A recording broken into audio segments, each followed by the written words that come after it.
Korea. The reform that he faced is not yet finished, and we still need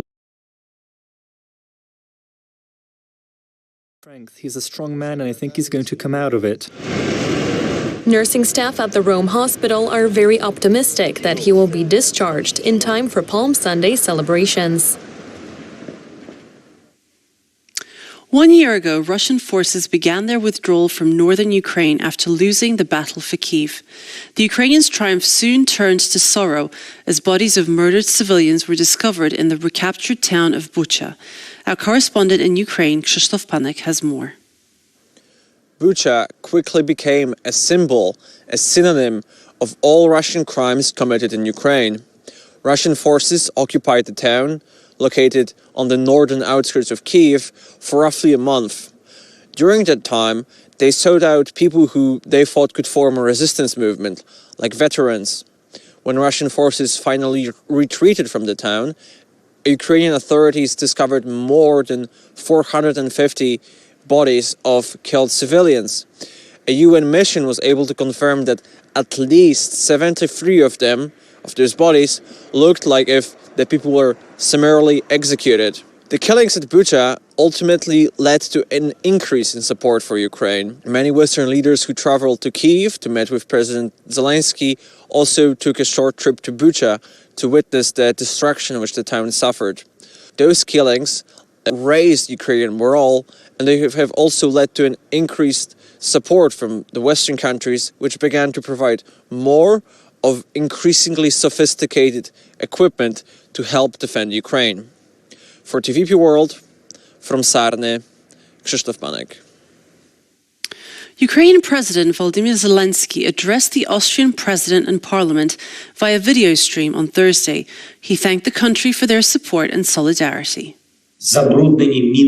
174,000 square kilometers of Ukrainian territory is contaminated with mines and unexploded ordnance. The affected area is twice as large as the territory of Austria.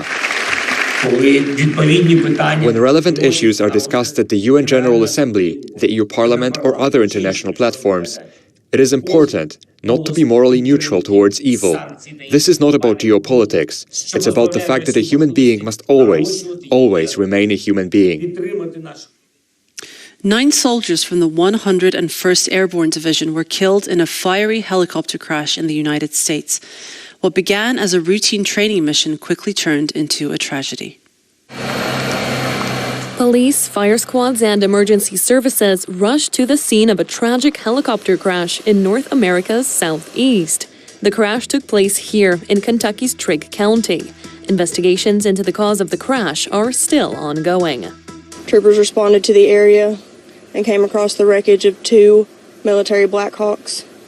We have been working in conjunction with the United States military to assess this scene. Roads were cordoned off as local authorities set up a perimeter across the field scattered with debris from the wreckage. Condolences were sent all across the web. My team is in contact with the army and authorities on the ground. Please pray for our service members and their families as we learn more. My condolences to the families of our fellow brothers and sisters who lost their lives, sending prayers and love during this difficult time. This accident is not this division's first fatal flight. 2 soldiers were killed during similar training activities over Fort Campbell in April of 2018. A petition intended to halt the development of artificial intelligence for at least half a year has been signed by the movers and shakers of the tech industry, including Elon Musk and Apple's co-founder Steve Wozniak. The endeavor has been sparked by the release of GPT-4, the newest version of the AI chatbot ChatGPT. Among the signatories of the petition are names of such renown as the founder of Tesla, Elon Musk, co-founder of Apple, Steve Wozniak, and politician Andrew Yang. The power of the 4th and latest incarnation of ChatGPT made field experts fear for the future of mankind. Despite belonging in a film script, signatories of the petition ask for an immediate pause on AI training during the following 6 months. We figured it was probably time to look at what could be done with them maliciously.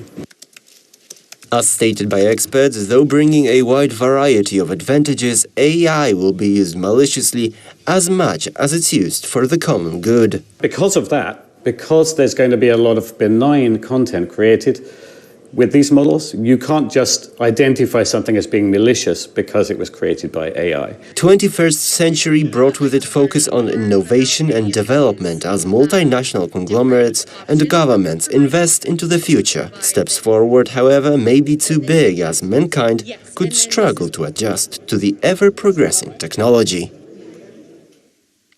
During an event celebrating Greece's independence held at the White House on Wednesday, President Biden expressed gratitude toward the Greek community. Actress and singer Rita Wilson attended the event with her husband, Tom Hanks. I want to thank the whole community. I really mean it. You're the one thing about the Greek community I've learned over these years, it's been 50 years, I hate to admit it's that long, but is loyalty, loyalty, loyalty. And I tell you, I think my sister and I, my family and I have returned it, but you've been incredibly, incredibly loyal. Thank you so much for everything. I really mean it. And one more thing. The community, and they know it, the people have been deeply involved, have been with me in good times and very bad times. In terms of personal loss, in terms of political loss, you've always stuck up for me. You've always been there for me. And I just want to thank you personally for that. Tom, you want to say anything? I know you're not used to a mic. No, I am not Greek, but I had the good sense to marry one. And that's all for this edition of World News. Thank you for joining us, and stay tuned for more on TVP World.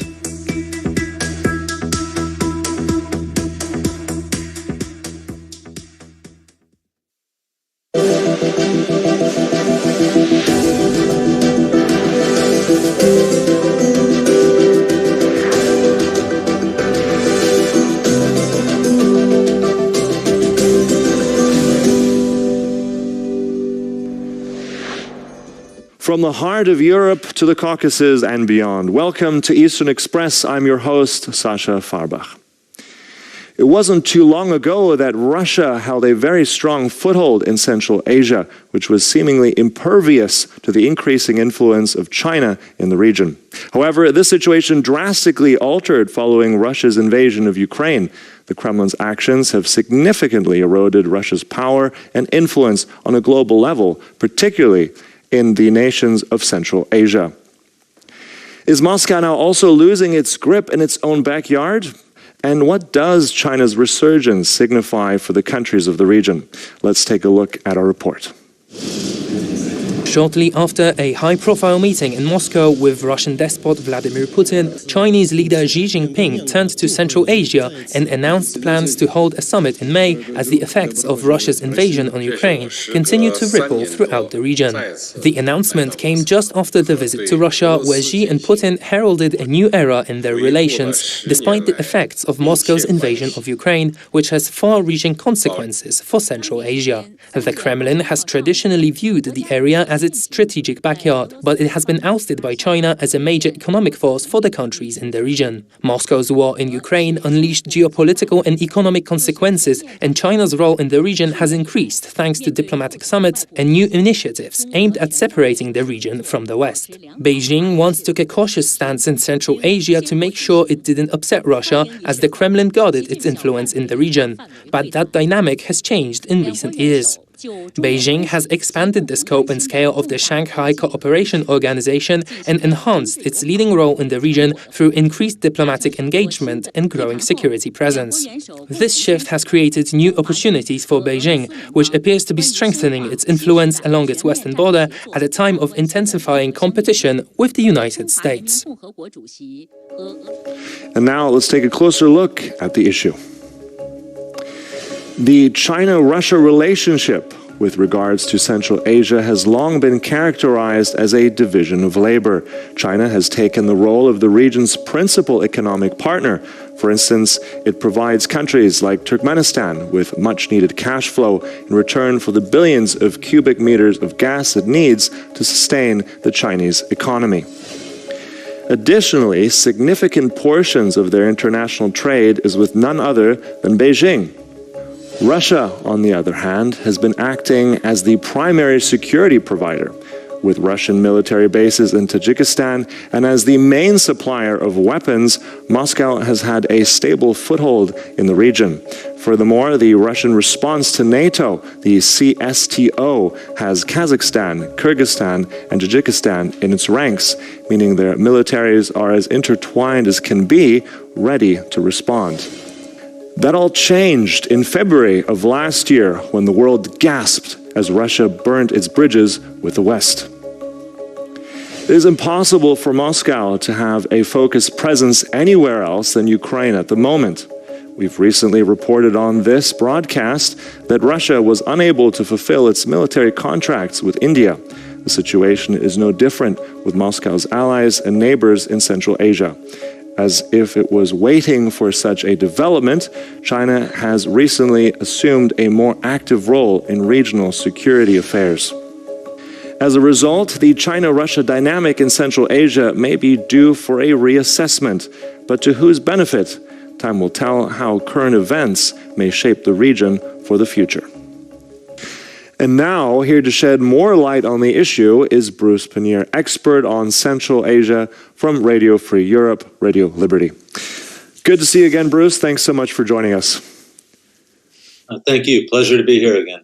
Now let's begin. There's an interesting event that is going to take place in May. It came right after Xi Jinping left Moscow on his trip recently, but it's conspicuous because it is the first of its kind, these Central Asian countries that are due to come to Beijing. Is this the first of many of these summits without Russia, and was it a snub to Putin? Well, it definitely is an indication that Chinese interests in Central Asia are something that they want to discuss without Russia, as you mentioned. It's kind of ominous, I suppose, for the Kremlin. China, of course, is a very close partner of the Central Asian countries, and we know that the situation after Russia invaded Ukraine is changing greatly, the geopolitical situation, certainly in Central Asia, which has a long history with Russia. So I think this is going to be a chance to reevaluate the Chinese-Central Asian relationship and try to figure out what they're going to do and what direction they're going to take going forward. Mm-hmm. If I look at the list of countries that have already said they will attend this summit, we've got the likes of Turkmenistan, we have Kazakhstan, Kyrgyzstan, Tajikistan, Uzbekistan. Though Turkmenistan, that's the question here now. They have not said if they will come or not. They're really important in terms of gas supplies to China. I think it's the largest gas supplier to China. In all of this, and many of these nations, they do have a large majority of Muslims. So how is that going to be impacted by what China is actually doing with the Uyghurs in the west of China? Is that going to impact this relationship at all?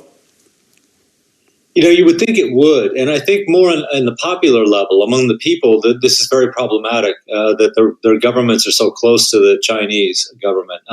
However, since China has invested such a massive amount of money in the region and is responsible for building a lot of the infrastructure that's been constructed in the last 20 years, and of course, the Central Asian governments are all in debt to China for this too. Actually financially in debt, not in gratitude, but they actually owe them money. It has worked to buy a silence from the Central Asian governments about what's happening in Xinjiang. Certainly, all these groups, the Turkic groups, of course, of Central Asia, the Kazakhs, the Kyrgyz, the Turkmen, the Uzbeks, are closely related to the Uyghurs. They're linguistically, culturally, but they've kept quiet officially about this because, like I said, China kind of not owns the country. That would be the wrong way to put it, but certainly could put a lot of pressure on them if they decided to speak out against the policies in Xinjiang. They could cut them off from future investment. They could demand repayment of debts that they've already incurred. And plus, of course, you got a country with 1.3, 1.4 billion people on your doorstep, if you're in Central Asia. So it's something they have to think about all the time. Mm-hmm. Yeah, it's such a tragedy, as you mentioned, buying that silence. The people, as you said, they're culturally so close to the Uyghurs. Let's go on the investment front as well. As you mentioned, China has been the economic backer for this region and also the world in many cases. Let's look at the Belt and Road Initiative for a moment. I mean, that was a huge project. 70 countries intertwined all the way from China into Europe. We don't hear so much about it anymore. Has this sort of died in Europe? What's the situation? How does it fit in regionally in Central Asia for China and Russia?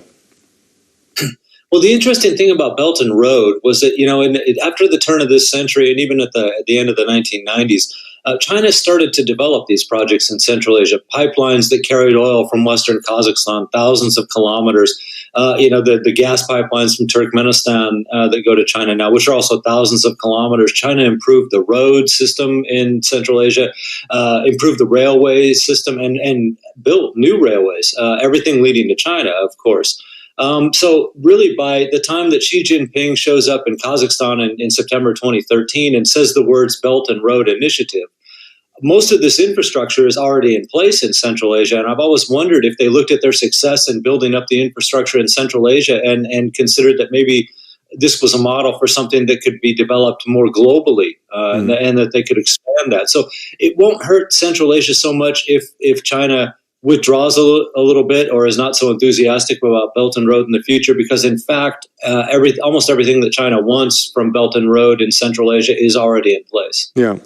I think that also, Russia has been watching for a while now with China creeping into its backyard, so to speak. I find it sort of ironic. Putin is the junior partner in this relationship now.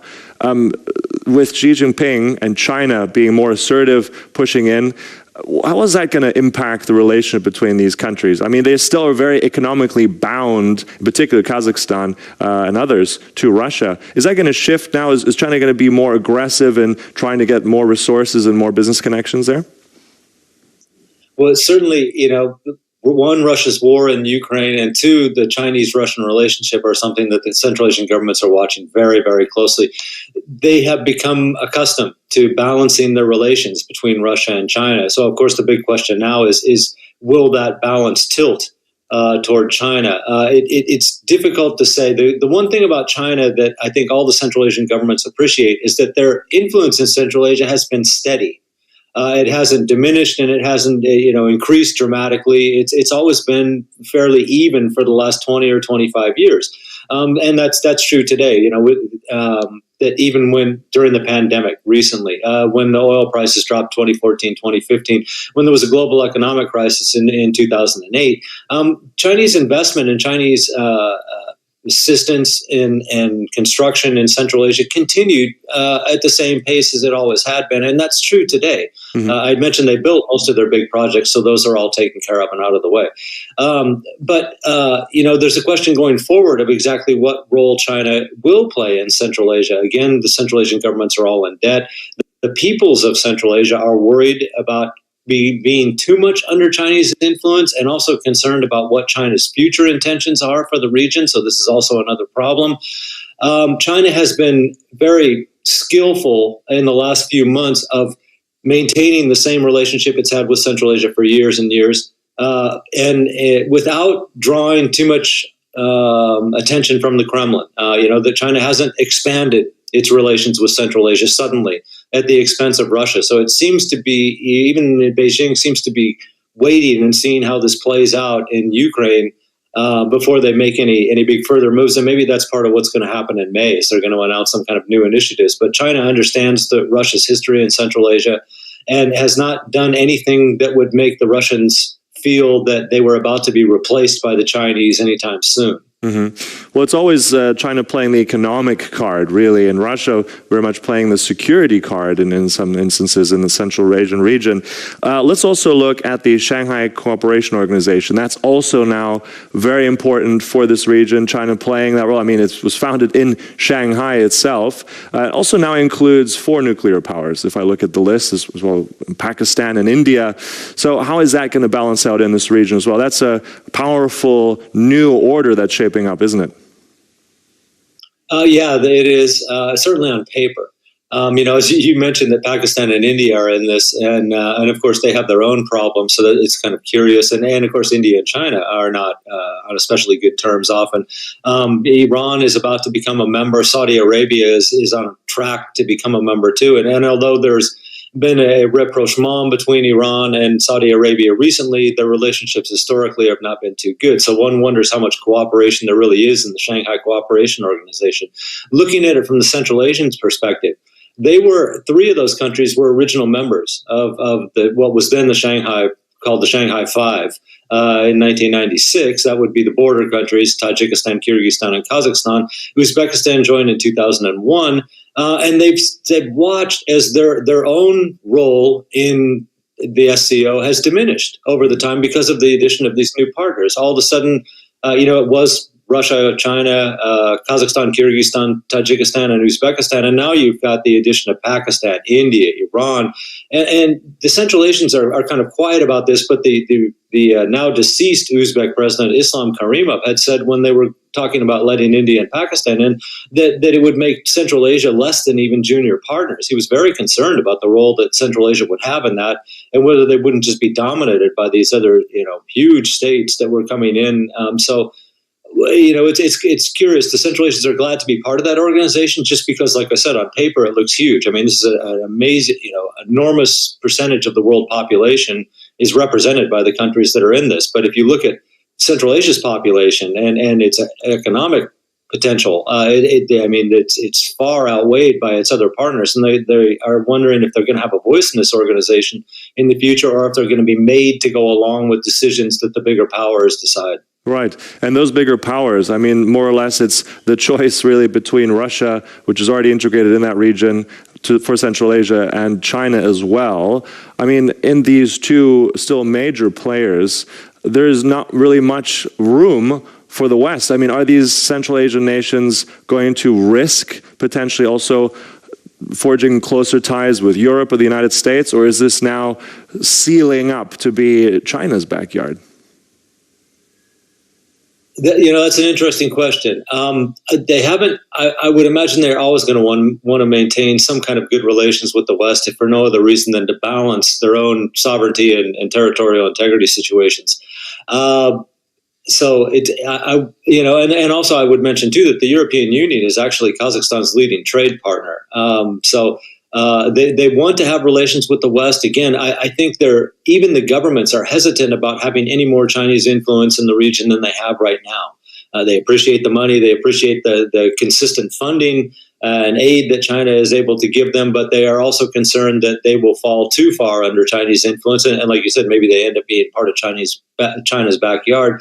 Historically, of course, there's precedent for this, right? The Central Asians all know their history, that 1,000, 2,000 years ago anyway, that China, parts of that were considered the part of the Chinese Empire, parts of Central Asia. There are maps that still are produced in China and show up in books, especially school books, that show areas in Central Asia as being part of China. So these are reminders to the Central Asians that while it's pleasant and beneficial to be a partner of China, there's a lot of risks that are associated with this relationship also. Right, so risks, but also as we know, China plays the long game. We'll conclude it there. Fascinating insights. Thank you so much, Brisbane, for your time. Thank you. Thank you. Pleasure to be here. Now let's move to our Eastern News Flash, a series of all the latest stories from the East that you don't want to miss. In a symbolic yet significant gesture, the French Parliament voted to recognize the Holodomor, the starvation of millions of people in Ukraine in the 1930s under Soviet leader Joseph Stalin, as genocide. French MPs adopted the resolution amidst the ongoing Russian invasion of Ukraine, which remains to revive the memories of the Soviet-planned famine. Kyiv has multiple times called on the international community to recognize the mass starvation as genocide. Many countries, including the United States, Canada, Australia, Italy, Poland, recognized the Holodomor as a crime against humanity. An estimated 9 million people died as a result of executions, deportations, and starvation during the campaign. Berlin announces a significant aid package for Kyiv. The German government has agreed to send Ukraine an additional 12 billion euros worth of military support. The Budget Committee of the German Bundestag has given the go-ahead for non-budgetary expenditure requested by the Ministry of Defense and the Ministry of Foreign Affairs. The additional financing includes 3.2 billion euro to be disbursed in 2023 and credit lines for 2024 to 2032, amounting to around 8.8 billion euro. Since the beginning of the Russian invasion, the German government has allocated more than 14.2 billion euros to support Ukraine. There's one best friend of Russia in the European Union, and it is Hungary. Foreign Minister Petr Szijjártó held telephone conversations with Russian Deputy Prime Minister Alexander Novak on the transport of gas and oil and nuclear cooperation. Under a 15-year agreement signed in 2021, before the outbreak of war in Ukraine, Hungary receives 4.5 billion cubic meters of gas annually from Russia, mainly via Bulgaria and Serbia via the Turk Stream pipeline. Despite international sanctions, the Russian side will be able to carry out maintenance work on the Turk Stream pipeline. Hungary, which buys most of its energy from Russia, plans to expand its Pax nuclear power plant, with Russia's Rosatom building 2 VVER reactors with a capacity of 1.2 gigawatts each, in addition to the 4 reactors currently in operation. A worrying development is coming from the Belarusian regime. According to Lithuanian Minister of Internal Affairs, Agne Bilotaite, direct flights from Iran to Minsk signals the beginning of an influx of new migrants. The minister added that despite the current absence of illegal migration across the Lithuanian-Belarusian border, the risk assessment points to the need to direct measures to manage potential threats. Around 11,200 illegal migrants were pushed back in 2022. Lithuanian border guards have expelled more than 19,900 people who have tried to enter the country illegally from Belarus since 3rd of August 2021. This figure includes multiple attempts by the same persons to cross the border. Nearly 4,200 migrants arrived in Lithuania from Belarus in 2021, before the Ministry of Interior ordered border guards to push the migrants back. Most of them have left the country. That was all for this edition of Eastern Express, but join us again next time, only on TVP World.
The global security architecture was irrevocably changed when Russia did the unthinkable, when it sent its tanks across the Ukrainian border, when it violated every tenet of the international order. Decades of peace were shattered, as were any remaining illusions about the end of history. A year of war in Ukraine has forced many states and alliances to reassess. Tensions have soared all around the globe. One such region has been the Indo-Pacific, particularly Taiwan. China's designs for the island are well known, but why is this little stretch of land so important? Why do so many believe the future of this century will be decided there? Join us to find out why the eyes of the world will soon be on Taiwan.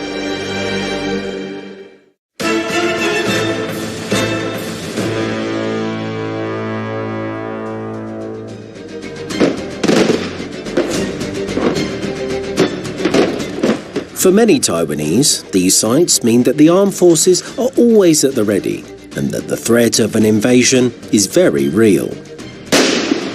Especially since China's provocations are on an entirely new level. Just last year, Beijing launched the largest military exercises ever around Taiwan. It is not in the interest of China to create another source of confusion that would further deteriorate economic circumstances. China is second in the world in military spending, but Taiwan isn't a pushover either, with close to $20 billion allocated for 2023.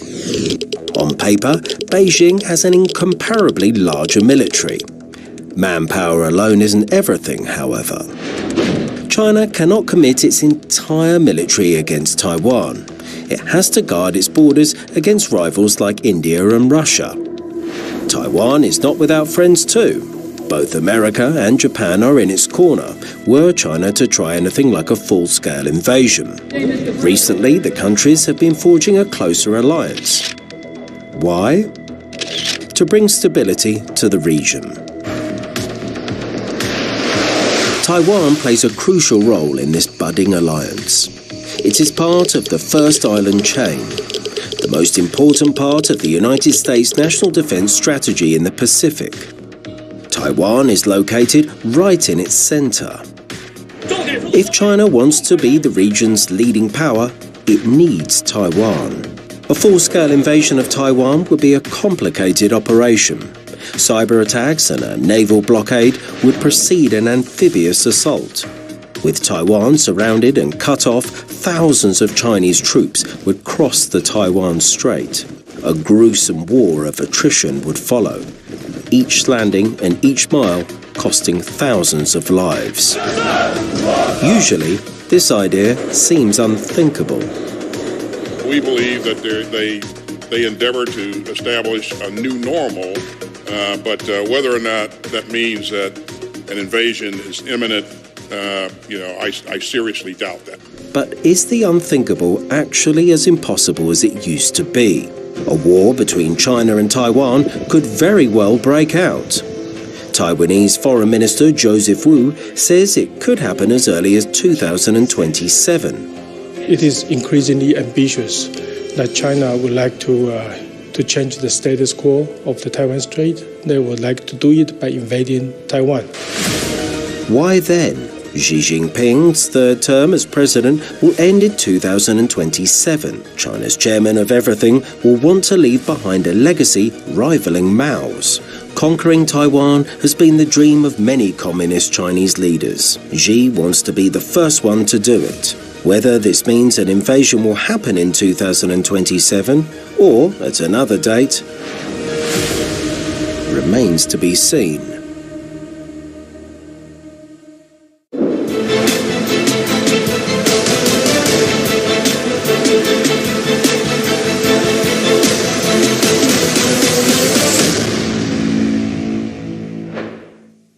Hello, my name is Sasha Farbach, and you're watching TVP World. And it's now time for an exclusive interview from my guest from Vilnius, Lithuania. Today I'll be speaking to Professor Dainius Žalimas, the Dean of the Faculty of Law at Vytautas Magnus University. And it's all about the ICC arrest warrant Vladimir Putin. Thank you so much for joining us, Professor. Good to see you again. Good to see you again as well. So let's begin with the issue at hand, because the ICC in and of itself, I mean, this is an incredible sign that this has now been sent out. The arrest warrant stands. Unfortunately, practically, it's difficult to carry out. Tell us a little bit about how it looks now and why it will not lead to the direct arrest of Vladimir Putin, unfortunately. Yes, you rightly emphasized that currently, of course, it's very difficult to carry out this arrest order. However, I think its significance is not only symbolic. First of all, it's the first acknowledgement by the most authoritative institution in this field. It is the court. It is not political institution, first of all, which acknowledged the fact that there is sufficient evidence to prove the guilty of Mr. Putin for his crimes. I think it's only the first allegation, because we all know that the International Criminal Court is also conducting investigation on some other crimes, war crimes committed in the territory of Ukraine, and it is very likely that our allegations also follow. So this arrest order will be supplemented by other allegations. Yes, currently it seems to be, not effective. However, from legal point of view, all the states parties to the Rome Statute, they are under obligation to carry out once Mr. Putin could arrive under their jurisdiction. Right. And on that that is one. Yeah. Sorry to interrupt you. On that point, that is the first out. Okay. On that point of, you said in a previous interview with us very much that you think that Putin can no longer feel 100% safe because of now this arrest warrant that stands. As you rightly said, there are many countries that have agreed to the ICC, that Rome Statute. Let's look at some of these countries now. Unfortunately, we can also say that the United States, China, certain other nations are not party to the ICC, unfortunately, and not yet anyway. Let's look at Hungary, because this is a confusing and I think shameful sort of example here. We have a recent, this is an EU member, but has ratified the Rome Statute. So that is a member of the ICC where this now counts. Now we know the relationship between Putin and Orban, which has always been far too close, and Rosie's continued defended the man. So we have a recent statement here, according to a government official, Gageli Gulyas, saying very much that the warrant is not binding. So what does this say? And it's another strange sign from Hungary, from Budapest. Can we then see Putin in Budapest not be arrested? First of all, I don't think that it is likely that Putin will be invited to Budapest. And I think majority of states parties to the Rome Statute, we simply will avoid this kind of visits in order to avoid these uncomfortable situations. But from legal point of view, such justification, as you mentioned, it has no legal grounds, because under international law and under the Rome Statute, arrest order is binding, and Hungary or any other state cannot rely even on its constitution by non-executing this order. So that means from legal point of view, everything is clear, it is really binding. But on the other hand, we know examples, of course, it's a South African example. Once it refused to carry out arrest order in respect of, I think, Sudan president, and then, of course, it was only political or moral responsibility in terms of condemnation of such a conduct.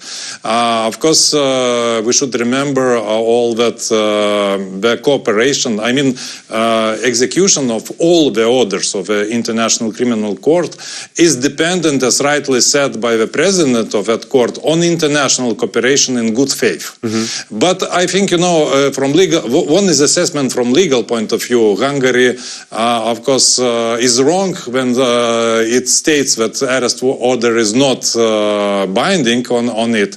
But on the other hand, we all understand that yes, it could be probably that some states would refuse to carry out this order. But I think most likely they simply would avoid such kind of situations at all, and therefore Mr. Putin is most likely will not visit such countries. But of course, among the states who are not parties to the Rome Statute, there are such influential states like China, like some other states. But you mentioned the United States. First of all, visit of Mr. Putin to the United States, even to the United Nations, in those circumstances, I don't think it is likely again. But yeah, well, I mean, the subject of the United States and the ICC, that's a separate issue entirely for another conversation. But okay, logistically and politically, as you said, it's very unlikely that Putin would be invited or come to Budapest. That's one thing.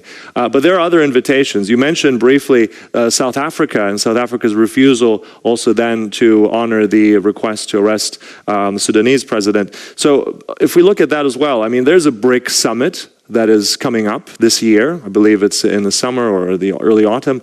Very likely, most leaders will be there, and I think Putin is expected to be there. And again, what will we see there? Will South Africa fall in line this time, or will it just be another awkward moment that they won't carry out the warrant? We will see. Frankly speaking, after this last incidents with the Sudan president, who knows? Maybe South Africa again would prefer to ignore the Rome Statute, but of course it would be damage to the South African international reputation, and the state always assumes such a risk for non-implementation of their international obligations. Yeah. But anyway,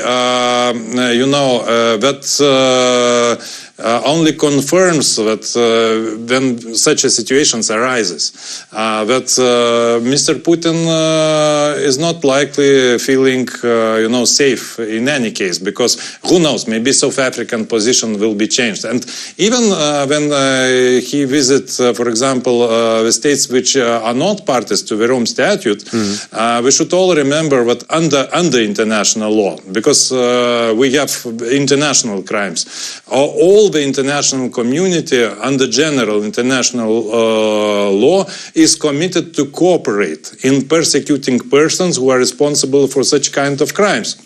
Therefore, even in some of those countries, of course not in all, but in some of those countries, Mr. Putin wouldn't be safe, I think. Okay. It certainly will feel that he's not safe. I mean, even if he appears to be very strong, not fazed by all this. Nevertheless, it's unprecedented, I think, how quickly this was able to be issued, very, very quickly, in terms of also efforts by your country of Lithuania. And I'm reminded of the very large, I think, banner that's in Vilnius at the municipal city headquarters at the top. It says, "The Hague is waiting for you, Putin." So your nation has championed this, the rest of the Baltic states and Poland as well. So let's go a little bit also into Putin's own neighborhood, or let's say former neighborhood, perhaps, if I can say it that way, of Central Asia. If we look at the case, for instance, like Armenia, I mean, here we have a very close relationship as well between Russia and Armenia. Would this play a different role? I know that there's also the security alliance there with the CSTO as well in Armenia. Do you think it'll play out there differently, or is Putin safe there as well? A very interesting developments just recently took place in Armenia. Armenian Constitutional Court just recently ruled and removed any obstacles for accession of Armenia to the Rome Statute. So it is very likely that Armenia soon will become a member or the state party to the Rome Statute, and then legally it will be, under the obligation to arrest Mr. Putin. The situation is quite strange, but it could happen, and very soon. Among also traditional allies of Russia, I think Tajikistan is a state party to the Rome Statute. That is also quite an interesting case. So who knows? I think the space where Mr. Putin can feel himself safely, it's becoming narrower and narrower. So who knows actually what the situations could arise? But I must emphasize one important thing, that this arrest order is of unlimited validity. That means that it will be valid, it can be valid for long years. So, and who knows, and that is the hope of all international community, that sooner or later the circumstances favorable to its execution will simply arise. Of course, that very much is dependent on the end of war and on victory of Ukraine, which we hope will take place. Indeed. I mean, we have some precedents of history, as we said. We have certain war criminals that were obviously brought to justice. I'm thinking of former Yugoslavia. But that took a long time. But eventually, that did happen in many cases. That required, obviously, that war to end. That required new governments, almost new nations. Is that kind of a parallel here? Could we see like a breakup of Yugoslavia, a breakup of the Russian Federation as we know it today, potentially expediting that arrest warrant, that justice for Putin? Will we see something like this? I know we're looking far into the future, but do you see something like that happening potentially? It can be one of the possible scenarios. I wouldn't say that it would be necessary breakup of all the Russia, but for example, in case of radical change of the regime, we all know that, you know, the in authoritarian regimes, nobody likes losers. So like it happened, you know, after the change of regime in former Serbia, Yugoslavia, so Milosevic was finally extradited. So it can be one of the scenarios, but very similar scenario can take place in future in Russia. Why not? In case of radical change of the regime, let's imagine the situation that Putin loses his power. He will not be safe any longer, even regardless that he did everything, for example, to save himself under the constitutional amendments. We all know that already in 2020, maybe he felt something, you know, but he organized the specific constitutional amendments guaranteeing immunity for life for the former presidents of Russia. So, but you know, in those cases, like with international arrest orders, national immunity doesn't matter. Yeah, indeed. Well, certainly one thing is clear, that it has become very uncomfortable for Putin, and let's hope it just gets more, and then we will see justice done. We'll have to conclude it there. Thank you so much. Good to see you again, Professor Žalimas. Thank you for your time. And thank you for watching, but stay tuned right here on TVP World for more. Goodbye.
Hello, I'm Anna Jabłońska and you're watching the main edition of World News. Let's take a look at the latest headlines. Turkey is expected to ratify Finland's NATO membership bid. An American journalist has been arrested in Russia on charges of espionage. And Jakarta has lost the right to host the upcoming Youth World Cup. The foreign ministers of the Bucharest 9 countries have gathered for a summit in Łódź in central Poland. The security of NATO's eastern flank will be one of the key topics on the meeting. Our reporter Kazimierz Łysiak has more. Foreign ministers of the Bucharest 9 format have concluded the first day of the summit here in Łódź at the center of Poland.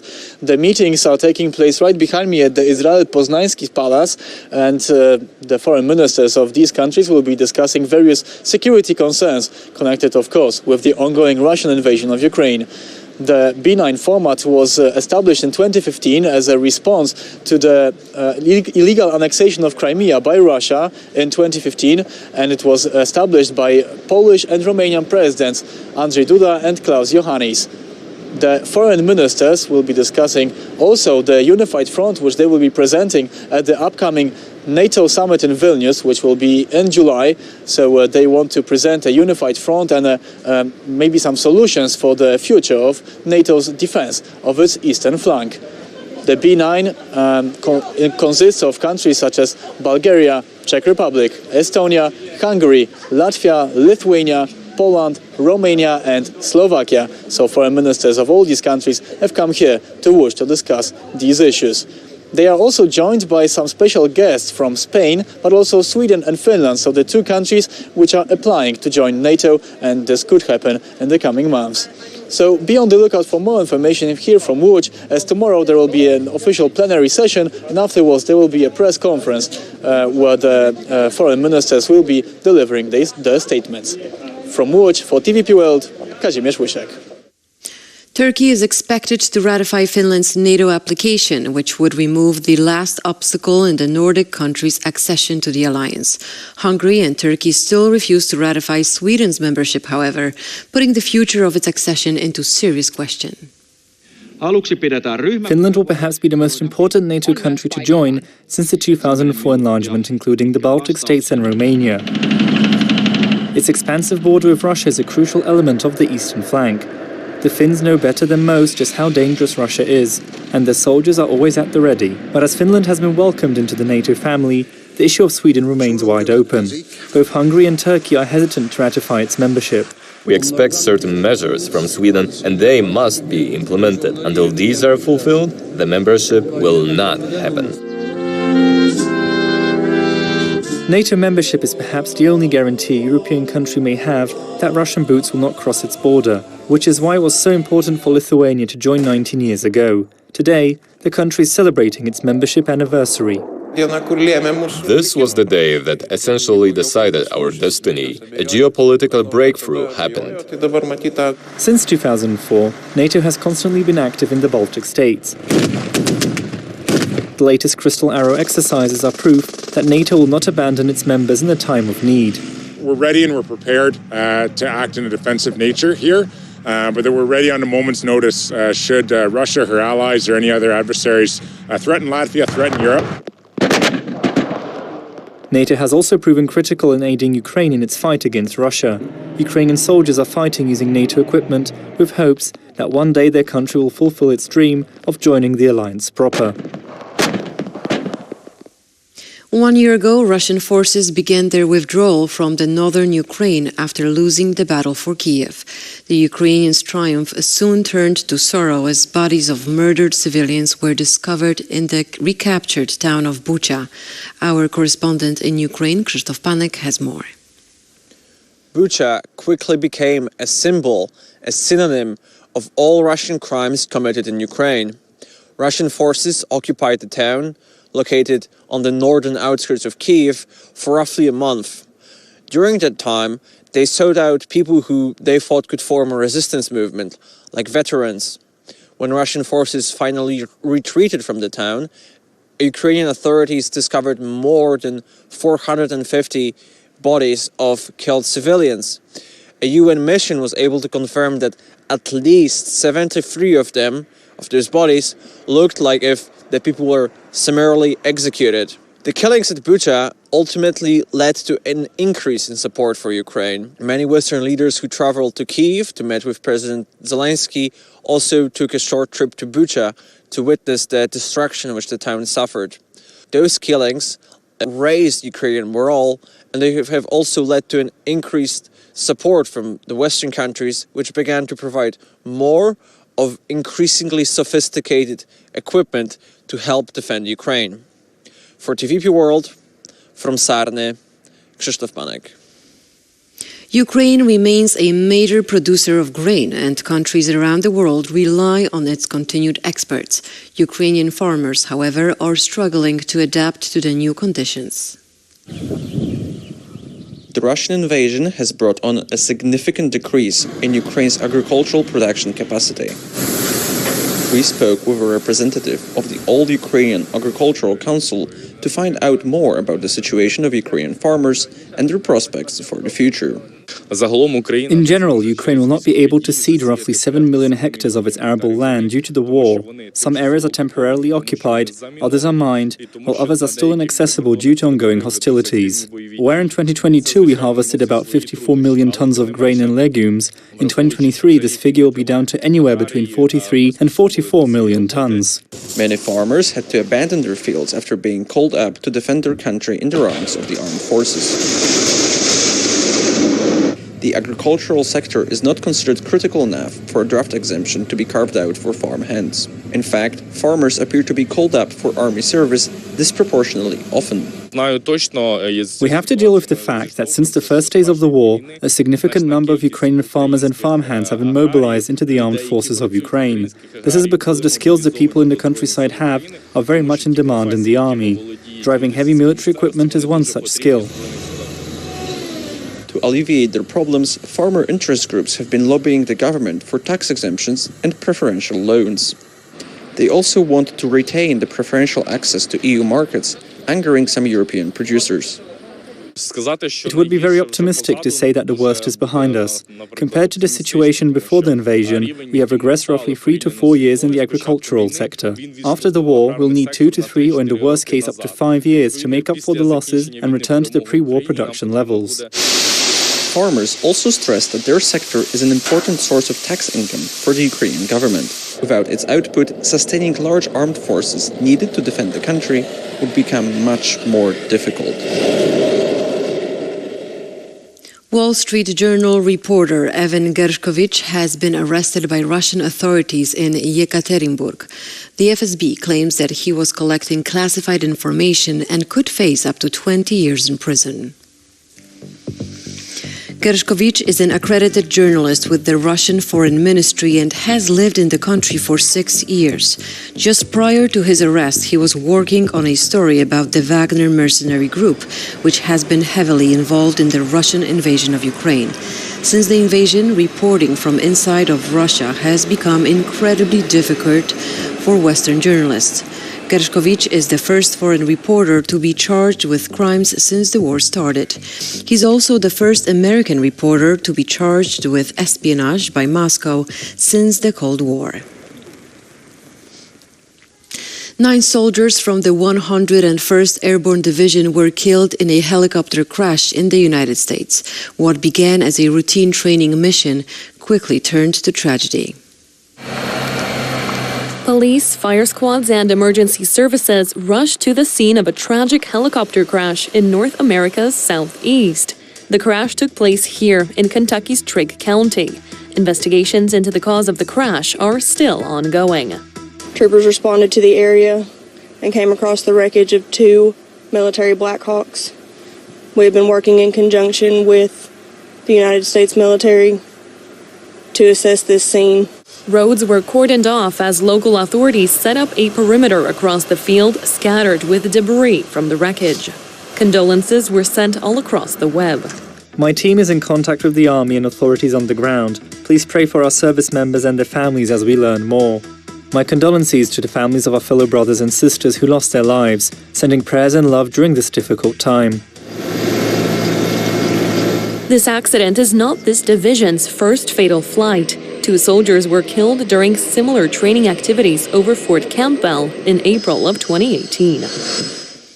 New Zealand is looking to heavily invest into its military as a new security challenges emerge in the Indo-Pacific. One possible solution could involve New Zealand joining the AUKUS Pact.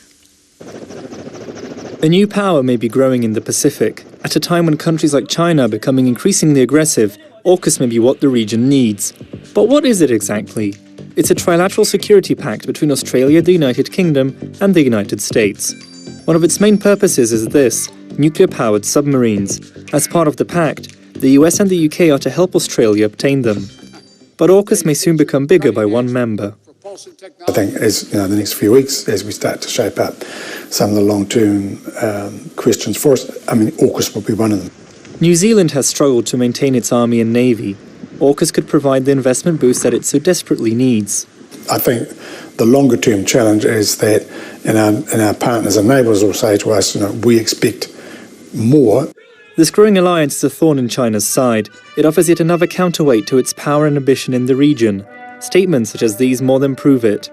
The US, UK and Australia establishing a so-called trilateral security partnership and pushing for cooperation in nuclear-powered submarines and other cutting-edge military technologies is the result of a typical Cold War mentality. And the AUKUS members seem more than ready to let New Zealand join, initially as a non-nuclear member. We've heard clearly a New Zealand ambition to both advance its work in cutting-edge technologies and how to do that with Western countries. The United States wants to support in that work constructively. The stage is being set for the geopolitical arena in the Pacific. A network of alliances is slowly being formed, and perhaps, in time, something in the vein of a NATO of the Pacific could be born.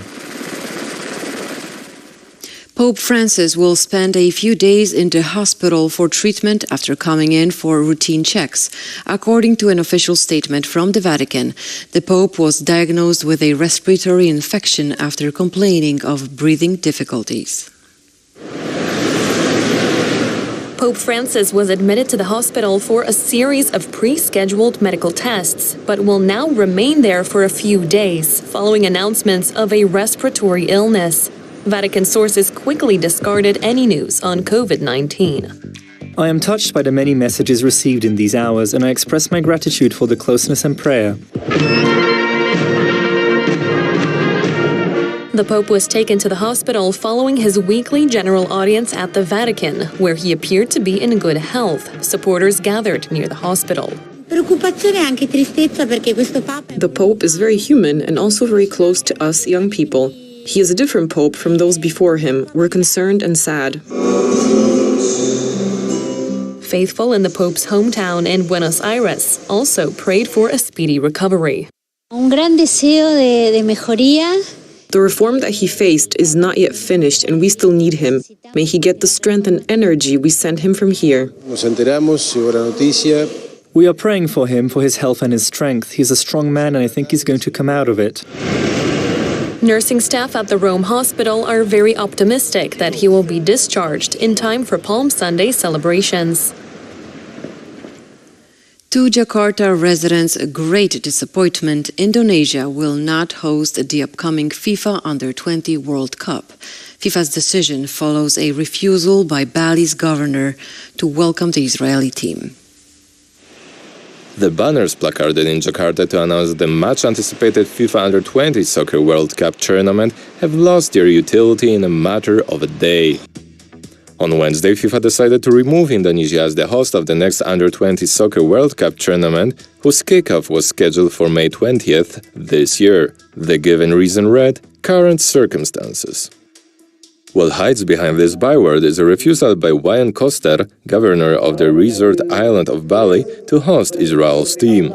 The official had also sent a letter to Indonesia's sports ministry requiring Israel be banned from competing in the province. In Jakarta, football fans have been disappointed by the development, although for various reasons. For those old people who are unhappy that Israel is playing, please think of our children's future in football. I think FIFA's decision is unfair because Indonesia has been chosen as host, and now we're one-sidedly removed due to these issues regarding Israel. I just don't think it's fair. The disappointment got to the heart of Indonesia's President Joko Widodo as well. We must respect this decision. I know the decision has disappointed the public. I too feel disappointed because of it. While soccer remains hugely popular in Indonesia, violence and poor management have plagued its leagues for decades. The painful memory of a fatal human crash at the Kanjuruhan Stadium in Malang, East Java last October, where at least 135 were killed and over 300 injured, persists. Referring to the disaster, FIFA said in its statement that it would continue to work with Indonesia and its football federation in the transformation process of Indonesia's football. The U20 World Cup would have been an opportunity to heal its scarred soccer reputation, but the decision undid the scenario. As regards the future of this year's U20 World Cup, FIFA said a new host would be announced as soon as possible, with the dates of the tournament currently remaining unchanged. FIFA also made it clear that potential sanctions against Indonesia's Soccer Federation may be decided at a later stage. Artificial intelligence experts are calling for a 6-month pause in developing new AI systems, citing concerns over unpredictable consequences. The last few months have seen a great boom in AI development, but closer monitoring will be needed to prevent unconstrained growth. Over 1,000 tech giants and notable figures in the field, including Twitter CEO Elon Musk and Apple co-founder Steve Wozniak, have called for artificial intelligence experts and laboratories to cease work on new systems, warning of unprecedented dangers. Recent months have seen AI labs locked in an out-of-control race to develop and deploy even more powerful digital minds that no one, not even their creators, can understand, predict, or reliably control. The letter warns that an uncontrolled approach to AI development risks a flood of disinformation, mass automation of work, and even the replacement of humans by machines and loss of control over civilization. AI platforms are being used around the globe for a range of applications, from mass facial recognition to writing entire essays for college students. Facial recognition is harmless. In stores, customers can scan their faces with the aim of verifying their age, not with the aim of identifying them. Today, progress in technology moves in weeks rather than years. AI development is accelerating at an unprecedented pace, with ever new applications emerging nearly every day. 5 years from now, these technologies will be integrated in a lot of what we do. By then, it will be natural for us to conduct dialogues with the AIs. But experts also urge caution when using such technologies. It is extremely difficult to predict what is going to happen in the future, but there are no plans to replace humans with machines. We must evaluate this as we proceed. As AI systems continue to play an increasingly important role in our everyday lives, it is essential that we take a step back and assess the ramifications of this new technology. Tonight, ministers of Bucharest's 9 format concluded the first day of the summit in Łódź. And joining me to talk about the summit is Maciej Krzyżanowski, former Polish consul to Afghanistan. Good evening, sir. Thank you very much for joining me. Thank you for your invitation. Now, I want to start with the basics. What is the Bucharest 9 format and what countries are part of this initiative? Bucharest 9 format is an informal group of Eastern NATO countries. It's consisted from Bulgaria, starting from the southern countries: Bulgaria, Romania, Hungary, Slovakia, Czechia, Poland, Lithuania, Latvia, and Estonia. The group was inaugurated in 2015, but the starting point of the Bucharest 9 as a working group took place in 2014. And the main objective of the group is to better coordinate defense policy of those 9 aforementioned countries and to coordinate the common policy, to create and coordinate policy platform within the broader NATO area. Mm-hmm. So the Bucharest 9 countries, the ministers of Bucharest 9 met today for the first day of the summit. Now, what are the main topics that were discussed during the summit? Of course, the main topic is war in Ukraine and Russian threat to the eastern flank of the NATO, and the coordination of the efforts to help Ukraine against Russian aggression. Mm-hmm. Now, are these countries speaking in a united voice when it comes to the war in Ukraine? Unfortunately, not exactly. There is, of course, the issue of Hungary, which is treated by some experts and commentators as a kind of Trojan horse of Russia within the NATO. Fortunately, the situation is not as bad, but still Hungary are kind of blocking the common efforts and trying to diminish our NATO help to Ukraine. Mm-hmm. Now, do you think summits like this can change minds of some of the countries? Of course, always there's a chance for that. Such summits will not end all of the problems, but is a very important common platform of negotiation.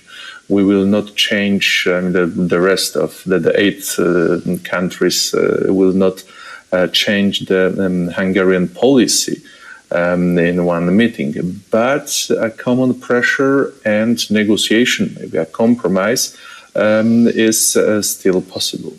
Now, how is this meeting, how is this summit important ahead of the NATO summit, which is coming up in July in Vilnius? Now, they should come to that NATO summit with a unified message. How is this going to look like? And that's the main purpose of the meeting, unified message. Because let's be honest, toward the rest, let's say, old NATO countries, the eastern flank is much weaker economically and military. But unified message from the common platform will increase the possible pressure we can put on the old NATO countries. It will increase our potential in the NATO, and for sure it will be unified message will be important for the main player in the NATO, which are United States of America. Now, at the summit this year, Spain, Sweden, and Finland are guests. Their representatives are guests. Why are they guests, and what are they bringing into the summit? Except, of course, the military potential of those countries represent, it will be another and very strong pressure toward Hungary.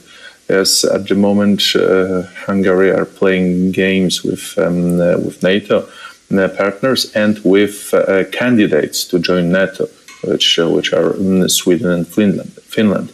They agree for Finland accession, but still for Hungary, Sweden accession of Sweden remains problematic, which is also a problem for Turkey, not invited to the to the meeting, but still very important country within NATO. Now, we know Turkey's argument when it comes to Sweden. What is Hungary's argument for not letting them to join the alliance? The official arguments are quite usual. The danger of escalation of the conflict, the internal policy of European Union, because we can't. Unfortunately, we can't divide NATO, especially eastern flank of the NATO, from European Union policy. And Hungary is fighting with the rest of the European Union, and Sweden is one of the harshest, strongest critical voices against Hungarian European policy. So I would join those two issues, which is of course harmful for the common efforts and aid to Ukraine against Russian aggression. Now, what is it with Hungary? I mean, prior to the war, we didn't really look closely at the relationship between Hungary and Russia. Now we see, and I think many people did not expect this close relationship. Why is that? What are they in any way dependent on Russia? And Hungary is a very, maybe not very specific country, but a specific country in that part of the Europe, with a strong resentment with the roots in Versailles Treaty and Treaty of Tranion.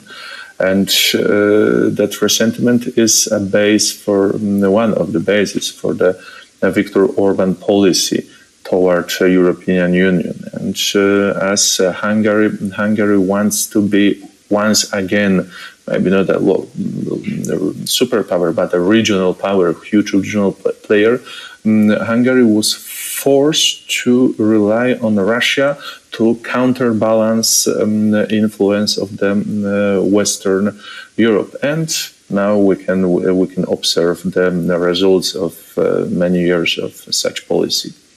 Now, are they gas dependent as well? I mean, they are gas dependent on them. Is there any way they can diversify so that they don't have to be dependent on Russia so much?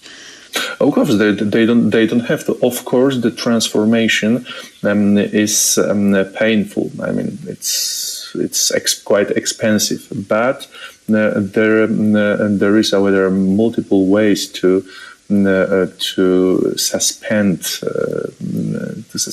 gas cooperation with Russia. There is gas from Qatar, from United States, from Norway, various pipeline projects, etc., etc. With the oil is the similar issue.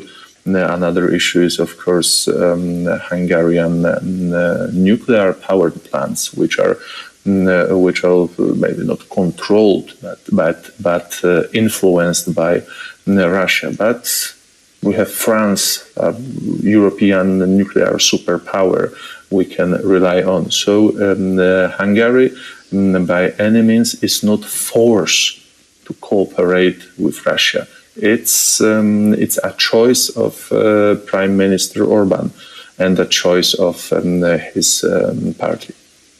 Now, do you think that relations between Hungary and the 8 other countries in the Bucharest 9 format are in any way broken because of their stance towards Russia?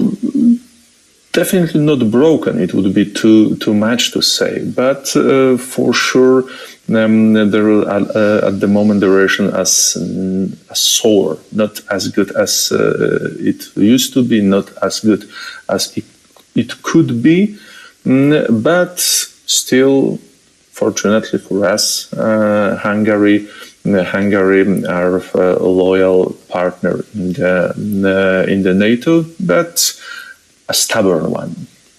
That's right. Sir, thank you very much for joining us tonight. Thank you very much and have a nice day. And thank you for watching World News. Stay with us for more news and comments.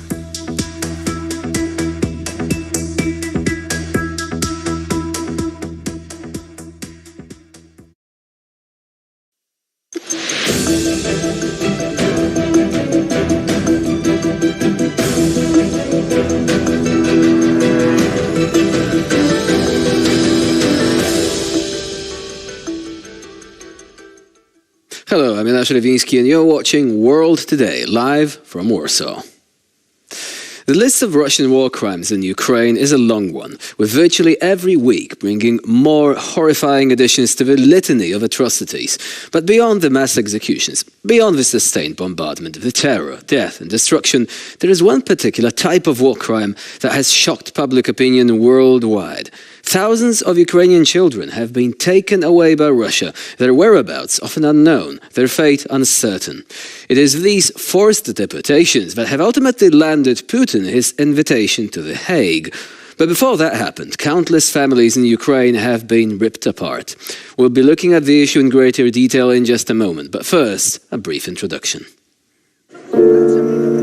Deputy Minister of Ukraine Irina Vereshchuk called on Russian citizens not to adopt children who were, according to her, stolen from Ukraine during the war and later deported to Russia.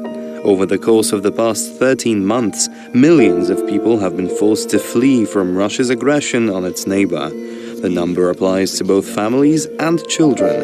It is difficult to determine the actual number of children deported to Russia. We also documented transfers of civilians to areas in occupied territory or to the Russian Federation, some of which may amount to forced transfers or deportations. These transfers include children and adults who lived in social care institutions and unaccompanied children from parts of Donetsk, Kharkiv, Kherson, Kiev and Odessa regions. While they were occupied by the Russian Federation or temporarily controlled by Russian armed forces. According to the Ministry of Integration of the Occupied Territories of Ukraine, almost 20,000 Ukrainian children were illegally deported. Russia does not try to hide the activity, presenting it, however, as a humanitarian action aimed at protecting orphans and children abandoned in conflict zones. The Children Convention and other Convention of the Rights of the Child and other instruments are very clear. In a situation of war, you cannot determine if children have families or guardianship. And therefore, until that is clarified, you cannot give them another nationality or having them adopted by another family. So that's very clear. We've said it, but I want to say it again, that this is something that is happening in Russia and must not happen. The conflict between Russia and Ukraine has been marked by numerous reports of war crimes committed by Russian forces in Ukrainian territory. These crimes include indiscriminate shelling of civilian areas, extrajudicial killings, torture, and forced disappearances. Despite the international community's condemnation of these actions, little progress has been made towards holding those responsible for war crimes in Ukraine accountable. Now, unlike with most war crimes, there is a ray of hope here. If the children are alive, they could possibly be brought back, undoing the damage done by the Russian occupiers. So how can this task be accomplished? We'll be discussing this with our special guests today. Anton Korynovich, representative of the Ukrainian Ministry of Foreign Affairs, and Sasha Romantsova, human rights activist from the Center for Civil Liberties, an organization awarded with the 2022 Nobel Peace Prize. Hello and welcome to TVP World. Hello. Really good now to be here. So, before we begin considering how to undo this damage, in those cases where it actually can be done, a quick question. Anton Korinovich, Russia is claiming that this is a humanitarian operation. Now, this is a big fat lie, isn't it? Well, for sure. And I think that the best proof to show that this is a big fat lie is that the Office of the Prosecutor of the ICC of the International Criminal Court made the relevant statement, and then the ICC itself, International Criminal Court, the pretrial chamber issued orders for arrest of Vladimir Putin and Maria Lvova-Belova. So that means that the International Criminal Court is sure as of now that these two particular persons are actually alleged international criminals, alleged war criminals, in relation to the breaches of the Article 8 of the Rome Statute, which is about war crimes. But I think that we need to analyze this situation a bit further on and a bit broader, not only in relation only to war crimes, but also in relation to alleged commission of genocide of Ukrainian nation as under the Genocide Convention of 1948 and under the Rome Statute and the definition of the crime of genocide under Article 6 of the Rome Statute of the International Criminal Court. The transfer of children from one national group to another group is considered as an act of genocide, because since this act is committed, the national group is deprived of their future. So while saying this, I think that now whole the world, civilized nations understand that the Russian Federation's plea for so-called humanitarian actions or whatever are just lies, and that actually the response from the International Criminal Court in the form of the orders of arrest for Vladimir Putin, who is sitting head of state, and only the fourth sitting head of state in the history of the International Criminal Court, for whom International Criminal Court issued an order of arrest, is the best possible answer to this question. And that's before we actually consider all the other atrocities which took place in Ukraine during this war. So all the accusations keep piling up, and Putin is clearly reaping what he saw by attacking Ukraine. Now, coming back to the question of Ukrainian children, Sasha Romantsova, what are the statistics? Because this keeps fluctuating. It probably will not be possible to determine until the war itself comes to an end, until Ukraine hopefully wins the war, Russia is forced to withdraw from all the territories, and only then will the calculations be made to the full extent. But what do we know right now about how many children have been subjected to that fate? These numbers which Irina Vereshchuk given looks really similar that we can find together with our partners, human rights defenders from Russia, and some volunteers who help us find such children. And we can localize more than 200 such places where small groups of children was, it's one of strategy, exactly, Russia Federation to send small group in different regions, which exactly a huge problem for Ukraine now to find the whole information, because Russia Federation broke not only rules about forcibly deported these children, but same don't give any information to Ukraine about children who was by care by state. And here we have more clarified understanding. This Irina Vereshchuk speak about nearly 5,000 concrete names, children who was orphans. So they were. We know their names, but except this, we have a huge numerous of children who was forcibly deported after their relatives was killed or there was disconnect with them during the battles or some other part of war, or children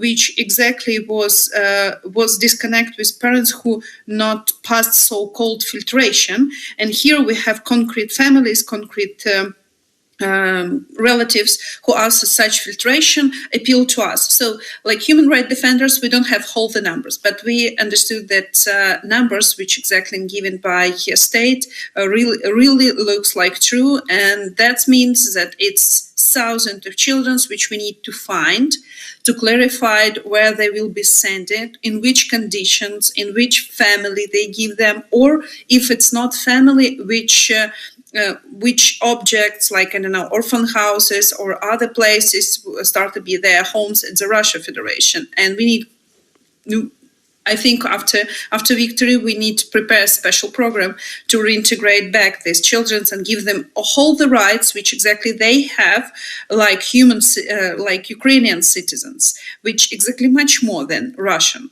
citizenship give them. So before we can actually talk about reintegration, we need to get these children back from Russia, and it's not going to be an easy task. Anton Korinovich, you've already mentioned that it would be possible to mount a case against the Russian Federation concerning not just war crimes, but also the crime of genocide. And this is because of the underlying rationale that Russia is using. They're trying to take away Ukrainian children to sever their connection to their own legacy, their own heritage, their own nationality, and essentially bring them up as Russians.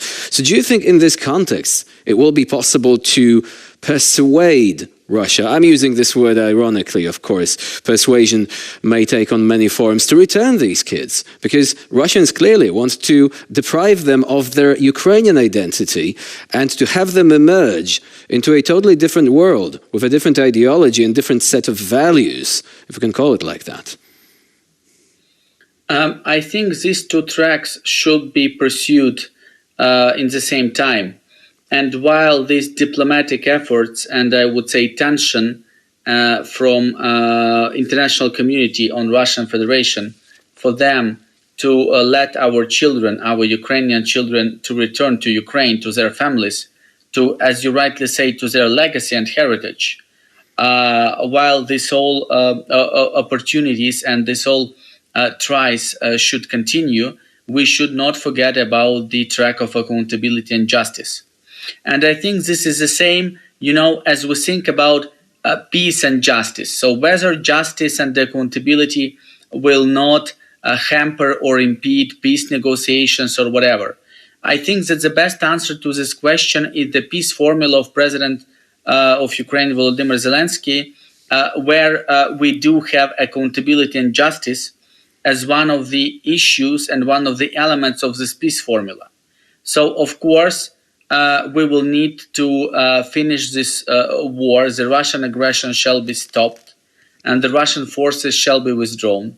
We will need to return all our kids back to Ukraine. But this also means that we need to bring to responsibility all those responsible for committing all that heinous, blatant, flagrant crimes, violations, in particular war crimes, crimes against humanity, and the crime of genocide. So we are sure that this accountability must take place. And as I think you are well aware, Ukraine's Office of the Prosecutor General and all the other law enforcement agencies are really doing a hard job now to secure, to ensure this accountability on the national level. There is a joint investigation team between Ukraine and 6 other European states, in particular Poland, which also investigates all the war crimes and crimes against humanity committed in the territory of Ukraine. We have the investigation of the International Criminal Court, in particular with these orders of arrest for Vladimir Putin and Maria Lvova-Belova, and we hope and we are sure that this is only the beginning. And I would mention that tomorrow, on the 31st of March, we commemorate the liberation of Bucha. So tomorrow is the date of 1 year since the temporary occupation of Bucha and the other towns in the Kyiv region and Chernihiv region and Sumy region has ceased. So I think that this issues of returning our Ukrainian children and ensuring accountability for all these heinous crimes, they perfectly go together well. And without accountability and justice, we will not be able to move forward. So it is going to be a long quest for justice, and hopefully the international community will be more than helpful to Ukraine in achieving this objective, because clearly one cannot allow this crime, this and many other crimes indeed, to proceed with impunity. Now, Sasha Romantsova, now that we've mentioned Bucha, inevitably there is a question of how to deal with the trauma of war. The children that were taken away to Russia have also been subjected to traumatic events. Do you think that it will be possible to initiate programs involving, say, psychological help, counseling? When these children are brought back, they might have witnessed unspeakable atrocities during war, but also they might have been subjected to brainwashing in Russia. Do you think that it is necessary already to plan for a comprehensive program to help them return to normality? Yes, I think it's what we can exactly do now. It's prepare for their returning, and even now trying to have a conversation with such family who take care about them at the Russia Federation. We try and do that through independent journalists from Russia who are working mostly at exile. We're trying to appeal to them and told about that even you have any good goals to care about these children, you need to protect them from environment of Russia Federation, which exactly terrible even for Russian children, like such called patriotic program, which it's military and education for children even in the really like first graduate in the school or something like this, or bullying in the school, because a lot of Ukrainian children speak about, when they speak with independent journalists, they speak about bullying because they're Ukrainians in the school, and such families in Russia Federation can't protect them. So yes, we need to be prepared exactly give them support, psychological support, not only because they have this trauma of Russian environment, but because before that they have a lot of traumatic acts about them. It's a war, it's lose their contacts with the family or their teachers, if we will speak about orphan children or their like families. We have orphan house by families type. So it's a normal environment for children, but now they in Russia where they heard that exactly Ukrainian, it's something fake, it's not exist, you can speak in Ukrainian language, you can speak that Ukrainian was a normal place with a normal life. All of this, it's a big pressure for children, but it's Ukrainian children, we need really care them, and all other form of reintegration, and not only psychological, for education, for possibility to give them opportunity to realize themselves, to be in connection with their families and places which usual for them in Ukraine. It can support them, it can give them more mental health, but it means that we need to have such program, and maybe if it's take much more time to find them. We have partly experience of children which exactly was adopted during the Second World War by German families, and we exactly have such experience even with Poland children. So these adult people who find this information, they was adopted by German families because they was kidnapped from other countries which German army exactly occupied. So all of this experience give us opportunity to find solutions, how support the children, how give them feeling, hold the connections with Ukrainian language, culture, and their Ukrainian identity and their rights, like people who start to be survivors after such cruel war crimes and crimes against humanity, and even part of crimes of genocide. So there are lessons in history that can be reached towards, essentially. We can fall back upon these lessons to inform our path forward. We never thought we would need to reach so far back, and yet Europe is actually seeing a full-scale war once again after all these decades. Now, Anton Korinovich, we often talk about Russia as a declining superpower. We often talk about its military-industrial complex. But some people suggest that this is in fact a bunch of gangsters with delusions of grandeur, people operating using mafia-like methods. And among these methods are blackmail and hostage-taking. And Russia is proving time and time again it will not refrain from using those methods to achieve these goals. Do you think that children of Ukraine taken away to the Russian Federation could be used as a sort of bargaining chip by Russia, that they will say, well, we can give them back, but first you need to make concessions, and they will simply try to use that to extort some sort of concessions from Ukraine and the rest of the free world?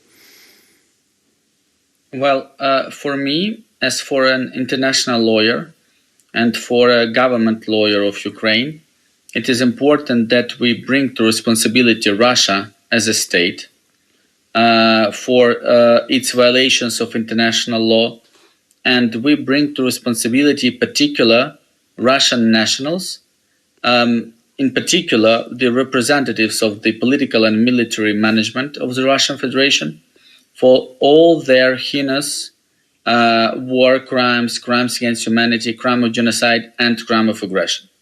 So no matter how this can be seen through political or sociological lens, there are violations of international law by Russian Federation for which Russian Federation must be brought to accountability. There are international crimes, in particular war crimes, crimes against humanity, crime of genocide, crime of aggression, committed by Russian nationals, in particular the representatives of Russian political and military leadership, so they must be brought to responsibility for all that acts. So that is the purpose and the goal on what, in particular, our legal team of Ukraine government now works together with our international partners in different international jurisdictions, international legal fora, like International Court of Justice, International Criminal Court, international arbitrations on the law of the sea, European Court of Human Rights, and the establishment of the Special Tribunal for the Crime of Aggression. We should also add, just one thing, we should also add that all these crimes are being committed by a member of the UN Security Council. So this, just in case someone forgot that. I mean, this points towards many of the absurdities. I mean, Russia will be taking over the presidency of the Council in April. Well, you know, on April 1st, we have the International Fool's Day, if I'm not mistaken. So I think that this is a very good analogy for describing this situation. Unfortunately, they will be taking that not just for the day, they will be taking over for a longer period, which, again, I mean, it's nonsense, but this is actually happening right before our eyes.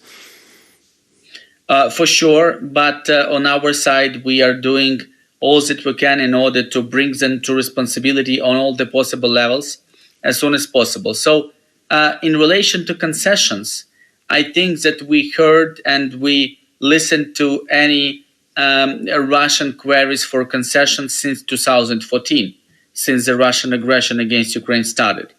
And I think that we are very well now know what the Russian so-called concessions are. So I am sure that this argument will not be brought to a high-level agenda for the international community. Everybody knows, everybody understands what the Russian Federation is, what the Russian Federation leadership is about, and all these queries and questions and issues of possible alleged concessions will not even arise. And of course, this argument which you just made vocal in relation to the Russian presence in the Security Council of the United Nations and in relation to Russian leadership in the UN Security Council in April, of course, are the ones which we need to tackle. But on the other hand, let's return to the issue which we discussed on the very beginning. Vladimir Putin now has a legitimate and justified international order of arrest for him by the International Criminal Court. and the place of the Russian Federation in the UN Security Council did not hamper or impede this procedure. Vladimir Putin is the first sitting head of state of the UN Security Council permanent members who was issued an order for arrest. And it is important because this is his place in history. He is not a collector of lands. He is not a protector of, mystique, Russian so-called heritage or whatever, legacy. He is an international criminal. And this is his place and the place of his accomplices and entourage in history. So one quick question, because we unfortunately are running out of time. Sasha Romantsova, do you expect liability and criminal responsibility will finally come for the likes of Vladimir Putin and many other officials? And do you think that this can bring at least some feeling of closure for the many victims of war crimes if they are convicted? First of all, we will not expect. We made it. Same like our Ministry of Foreign Affairs, same like human rights defenders hold the Ukraine, and same a lot of our friends, politicians in diplomacy from whole the world. We made this justice. We will not expect that somebody bring us. We will create it, and it's really important that that's why we can say that it will happen quick or not, but we will do that by the end till it's not happened. But such important moves like warrant for arresting Putin and Maria Lvova-Belova have really important cool effect. That means that we can stop war crimes which happened now in the whole occupied territory, because when we speak about releasing of this territory, first of all, we speak about releasing people who are suffering from war crimes, crimes against humanity, crimes of genocide, and global crimes of aggression just day by day in this territory, and hold the civilians, and not only children, but adults who was kidnapped and brought into the territory of Russia Federation through the territory of Belarus. So overall, it's a long and winding path towards justice, but it is a path worth taking. Anton Korinovich and Sasha Romantsova were our guests today here on TVP World. Thank you very much for joining us. And you're watching TVP World. Please stay with us for more latest news and updates. I'm Jan Szrewiński. Bye for now.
The world turned its back on Taiwan. Taiwan, however, will not give up its place in the world. In a diplomatic offensive, it is forging powerful alliances, like the one it has with the United States.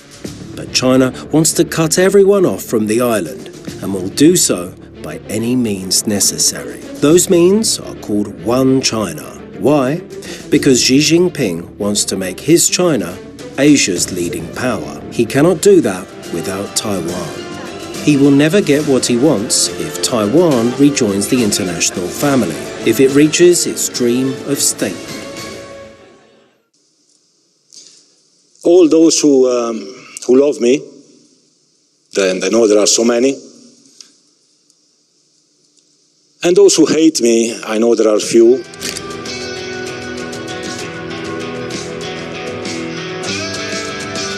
Gianni Infantino has been re-elected as the president of FIFA after standing unopposed at the Congress of World Football's governing body. The 52-year-old Swiss lawyer, who succeeded the disgraced Sepp Blatter in 2016, was waved in for a third term by acclamation, just as he was 4 years ago. He joined UEFA in the year 2000, worked his way up to become director of the Legal Affairs and Club Licensing Division in 2004, before becoming General Secretary in 2009. During his tenure, UEFA turned the game's finances around, cutting losses by 70% in its first 3 years. This was achieved by increased commercialization and lucrative sales of TV rights and financial fair play programs at the club level. Widely backed by football's tycoons, Infantino continued to pursue the money over everything path as FIFA president. He has overseen the expansion of the men's and women's World Cup and huge increases in FIFA revenues, and he expanded the World Cup from 32 to 48 countries, paving the way to the big football stage for smaller federations. But his firm stance in defending Qatar's hosting of last year's World Cup put him in a negative spotlight when the host's treatment of migrant workers, women, and the LGBTQ community resurfaced. Today I feel gay. Infantino's new term expires in 2027, and who knows what else he has up his sleeve.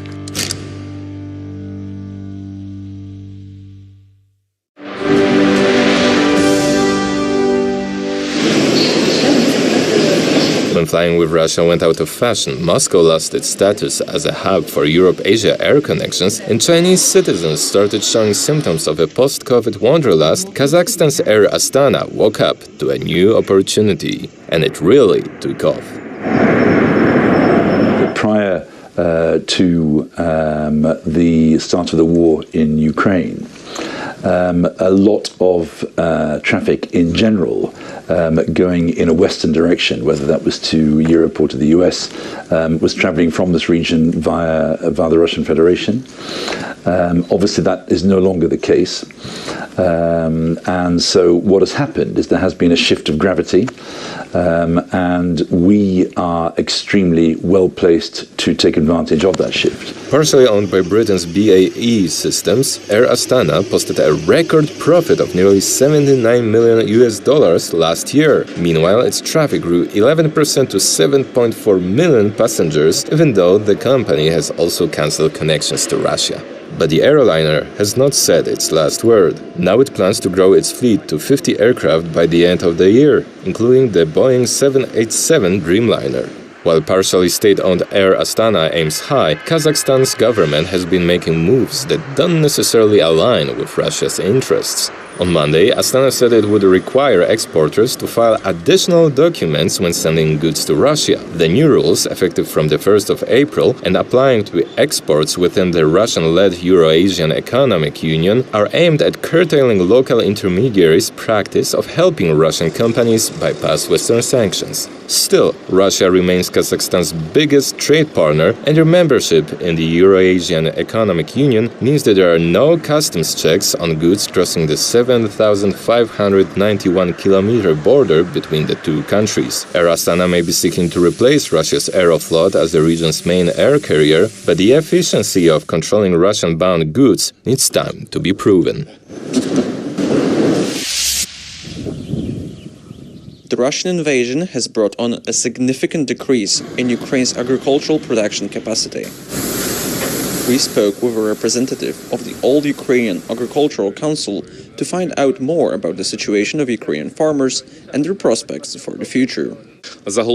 In general, Ukraine will not be able to cede roughly 7 million hectares of its arable land due to the war. Some areas are temporarily occupied, others are mined, while others are still inaccessible due to ongoing hostilities. Where in 2022 we harvested about 54 million tons of grain and legumes, in 2023 this figure will be down to anywhere between 43 and 44 million tons. Many farmers had to abandon their fields after being called up to defend their country in the ranks of the armed forces.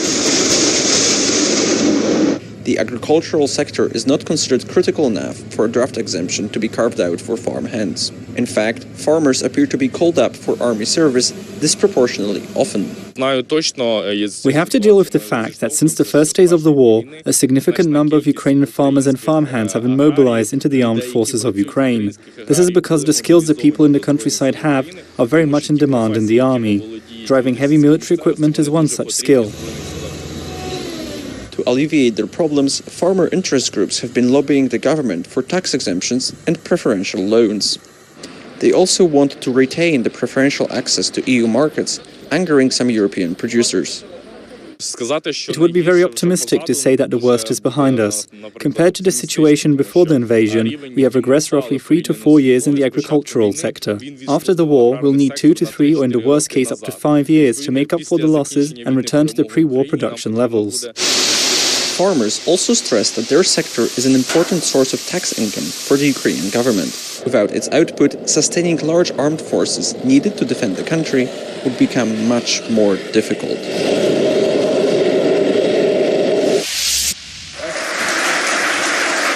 Over 1,000 tech giants and notable figures in the field, including Twitter CEO Elon Musk and Apple co-founder Steve Wozniak, have called for artificial intelligence experts and laboratories to cease work on new systems, warning of unprecedented dangers.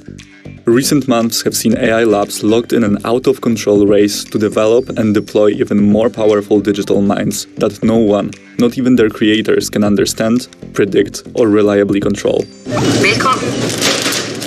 The letter warns that an uncontrolled approach to AI development risks a flood of disinformation, mass automation of work, and even the replacement of humans by machines and loss of control over civilization. AI platforms are being used around the globe for a range of applications, from mass facial recognition to writing entire essays for college students.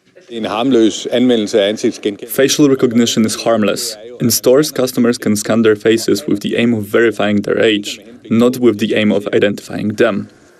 Today, progress in technology moves in weeks rather than years. AI development is accelerating at an unprecedented pace, with ever new applications emerging nearly every day.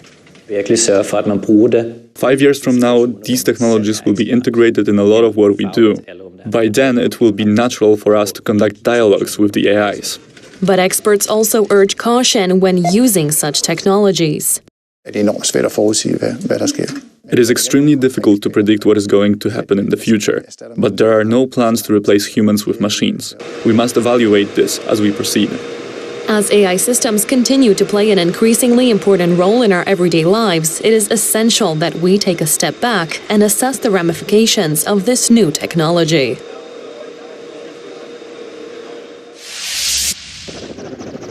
A new power may be growing in the Pacific. At a time when countries like China are becoming increasingly aggressive, AUKUS may be what the region needs. But what is it exactly? It's a trilateral security pact between Australia, the United Kingdom, and the United States. One of its main purposes is this: nuclear-powered submarines. As part of the pact, the US and the UK are to help Australia obtain them. But AUKUS may soon become bigger by one member. I think as the next few weeks, as we start to shape up some of the long-term questions for us, AUKUS will be one of them. New Zealand has struggled to maintain its army and navy. AUKUS could provide the investment boost that it so desperately needs. I think the longer-term challenge is that, and our partners and neighbours will say to us, we expect more. This growing alliance is a thorn in China's side. It offers yet another counterweight to its power and ambition in the region. Statements such as these more than prove it.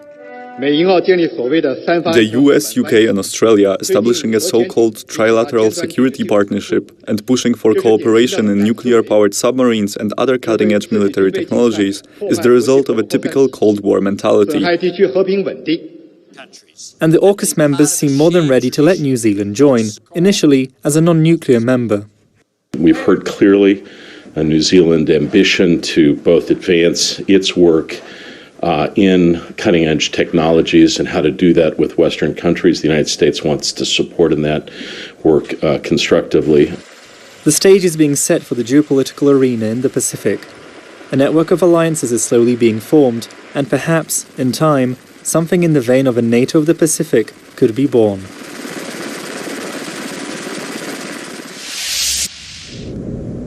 Aside from being home to some 2,000 active satellites, the Earth's orbit is packed with over 3,000 dead spacecraft. Much of this junk is the result of humankind launching spacefaring vessels into space, and it typically remains in orbit until it burns up on re-entry. However, larger debris can reach the ground intact. The latest satellite built by the Students' Space Association at Warsaw University of Technology was designed to test potential solutions that could clear the orbit from leftover space junk.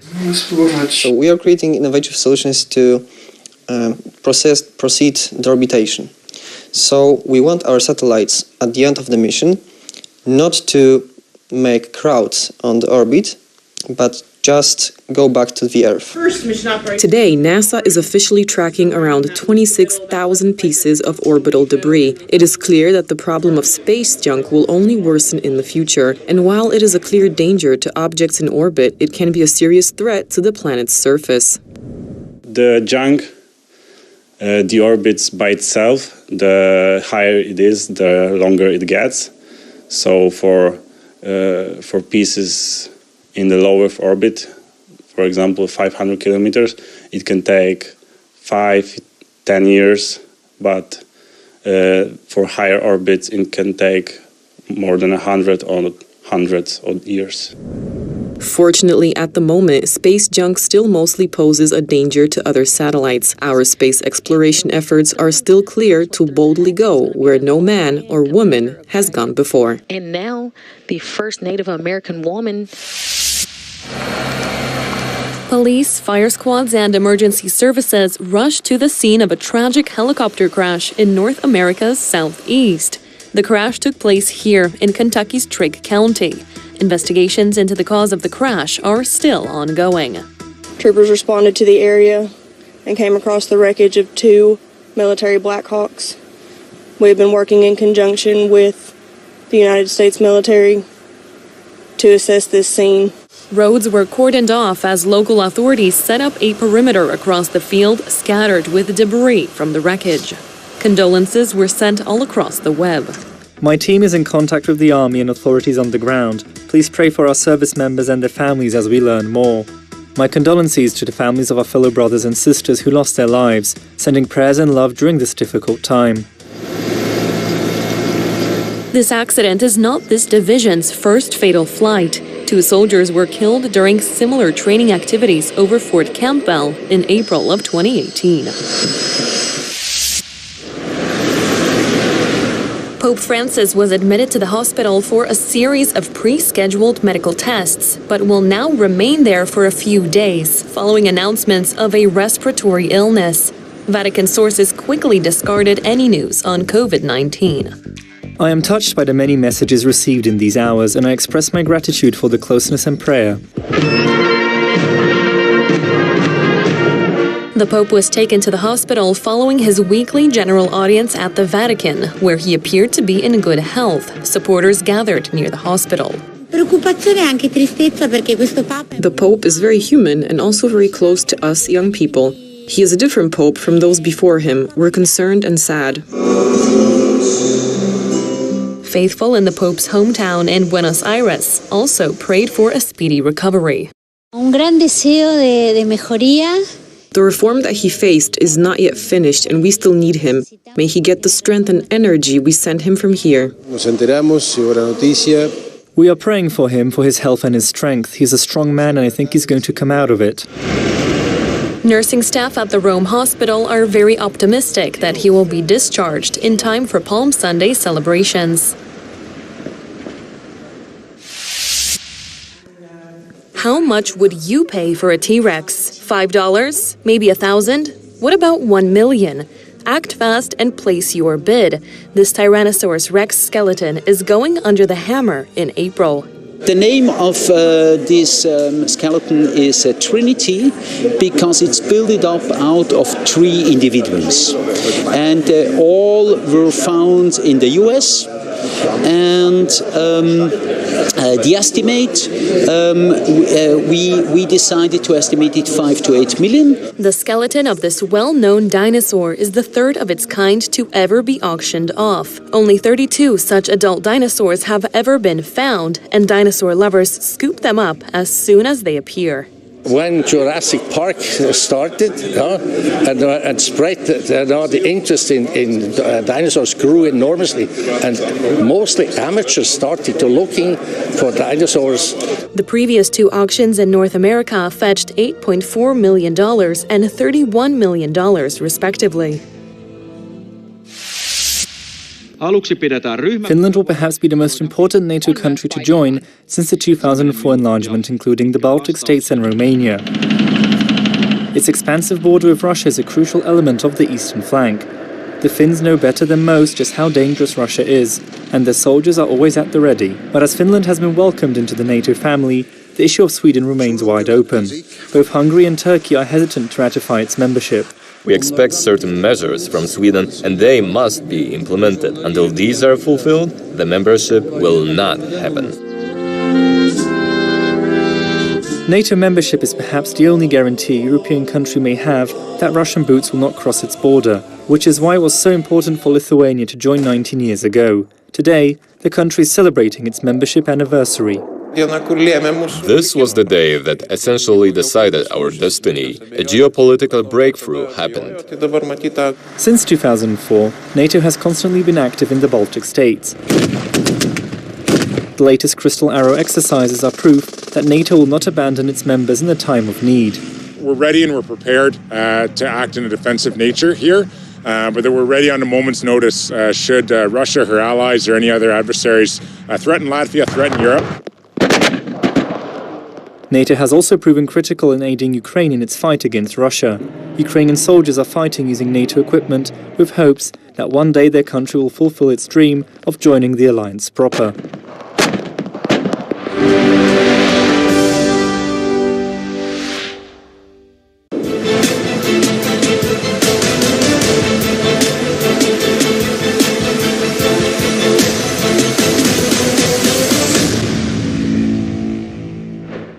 Hello, I'm Ina Shrovinsky, welcoming you to the latest edition of World Talks, where every word matters. Now, as far as science fiction tropes go, machine mutiny has to be one of the most ubiquitous ones. But as reality begins to catch up with fiction, questions begin to arise.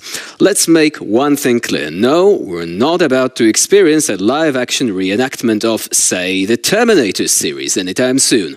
Probably. But serious people begin to worry about a more low-key kind of revolution, one that could start with innocuous AI chatbots. Alright, so it's an online gimmick, nothing to worry about, you might say. Wrong, say tech leaders who signed a recent open letter to suspend the development of the latest version of the GPT AI. And yes, Elon Musk is among them, but this is not some isolated publicity stunt of the controversial tech billionaire, far from it. So, is mankind about to become obsolete if it allows artificial intelligence to run rampant? Are we sleepwalking straight into a science fiction future, or is the future already here? We'll discuss the issue with our guest today, Vadim Melnik, new technologies expert. Hello and welcome to TVP World. Hi, do you hear me? I do, we certainly do. So, do you believe that this letter is actually justified? It sounds quite dramatic, indeed, especially since these are all tech experts. This is not just a random gathering of people, and Elon Musk is just one of them. Sure. So, honestly, my point of view on that is very different. So, up until January 2023, LLM, which means large language models, which is GPT language model, was a field mostly for machine learning enthusiasts and software engineers. But, I've been dealing with that for last few years, but suddenly in January this year, the real world, the typical people saw what LLM can do. And we saw the ChatGPT bot, and we saw that it can, basically create new text, create marketing text, translate text, and so on.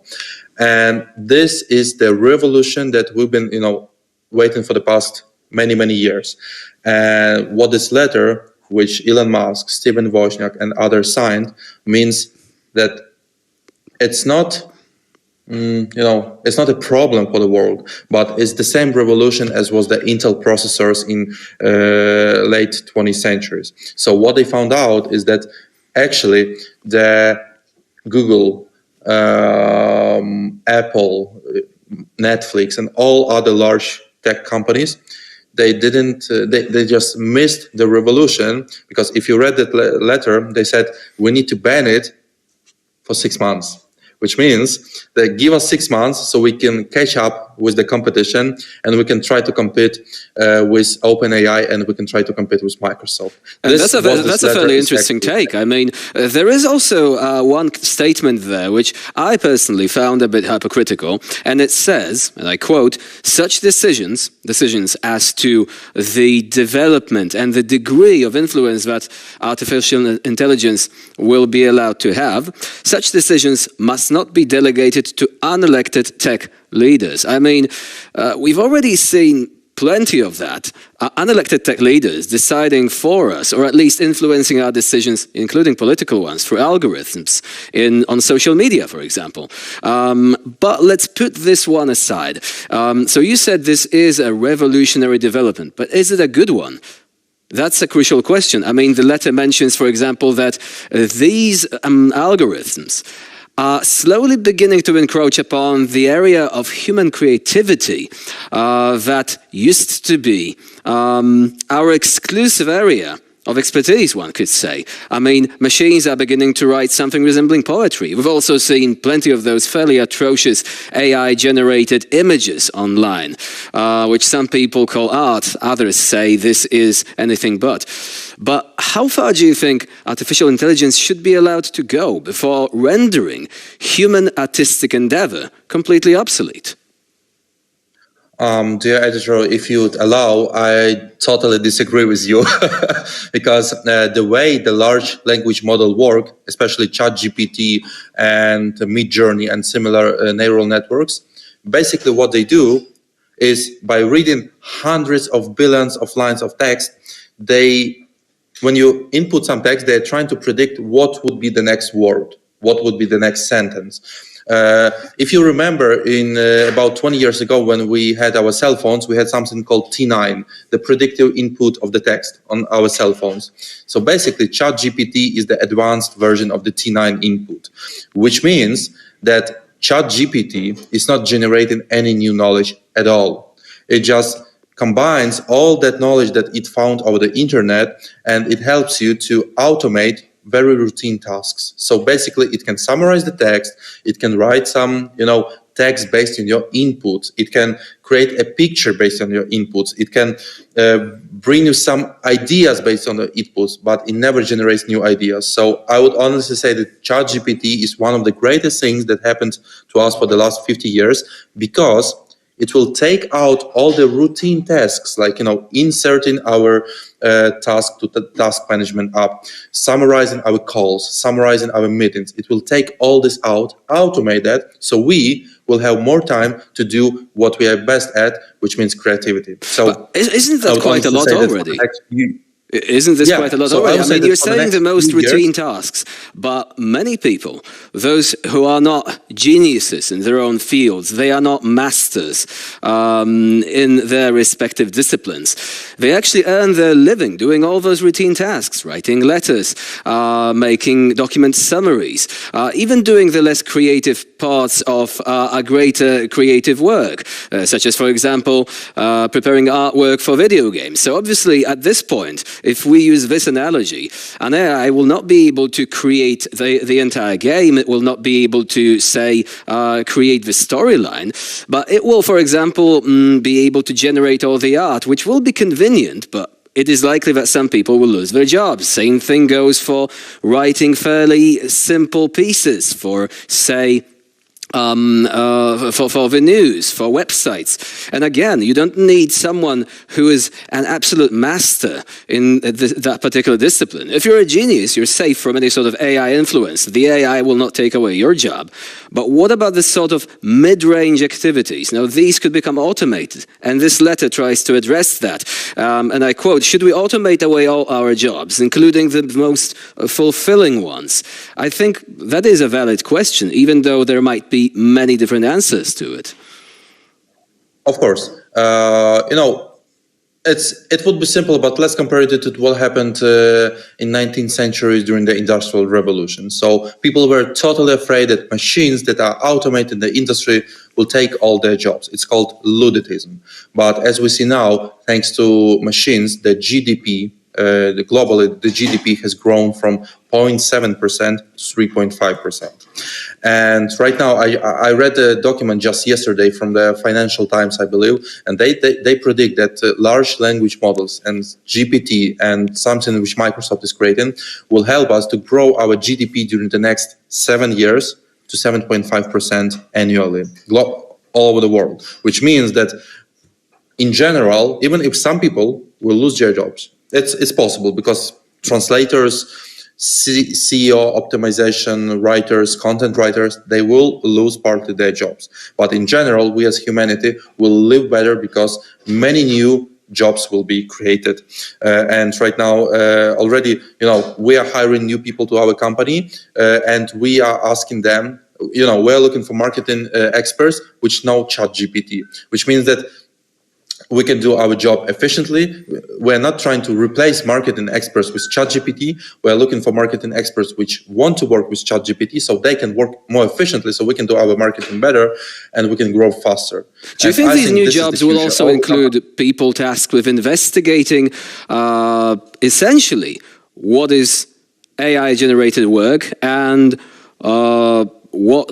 which particular work was generated by humans? I would call that the sort of AI investigators, because there is plenty of scope for plagiarism, plenty of scope for unoriginal work being passed off as being original, but someone essentially didn't write a single word. What they did essentially was they gave a particular task to the chatbot generated the text for them, and they later introduced a few slight alterations, perhaps correcting some of the facts. Also, what about disinformation? What if people try and get the knowledge from these automated systems? And these systems will not be quite as knowledgeable. Sometimes they will lack subtlety. Sometimes they might be able to essentially propagate certain, if not false information, but also certain prejudices which exist within our culture, basically copying them from the internet. How do we deal with all those things, all those ethical questions which arise? I would honestly say that this is the largest, or one of the largest problems which stands in front of us for the next 10 to 15 years. So let's take a simple example. Let's take a factory and a security guy which works in a factory. If he has too many false alarms in his factory, during some period of time, he'll go and check what happened there. But after that, he'll understand that 90% of the alarms are fake. So he'll just be sitting in his office all the time.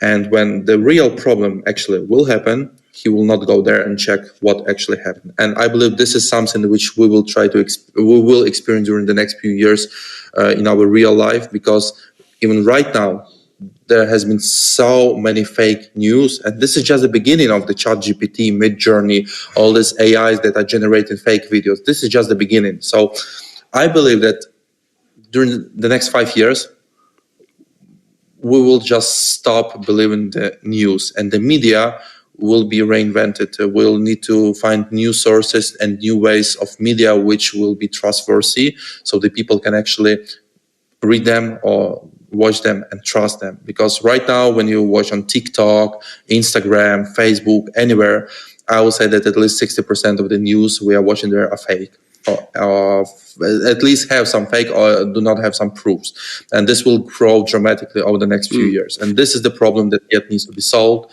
There are already a few really interesting startups in the world that are trying to solve this problem. But still, I would say that this is one of the largest problems which we'll face during the next few years. So one very quick question, because we only have about a minute. Do you think an AI can actually help solve these questions by monitoring the flow of information using sophisticated algorithms to differentiate between authentic sources and fakes, which are being produced either by other AIs or by humans?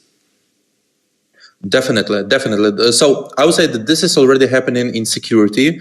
So if you take cybersecurity all over the world, in large corporates, in drones, anywhere, it's all been already monitored by the AI and machine learning systems, which are try to predict and analyze all the traffic that is going through and try to predict, is this a threat or not? And I believe that this is what is going to happen also with the news. So, the more real life insights, the more information the AI is getting about the world, the better it will be at analyzing if it's actually a fake or not. Because we as a people, unfortunately, we're not good at analyzing large sources of information. And this is where AI and big data can actually happen now. So I believe 5-10 years, and then we'll have actually a very interesting era where there won't be something like fake, because AI will be our co-pilot, our second brain, which will be helping us to analyze all that digital and real world. So we all as humanity will be more efficient.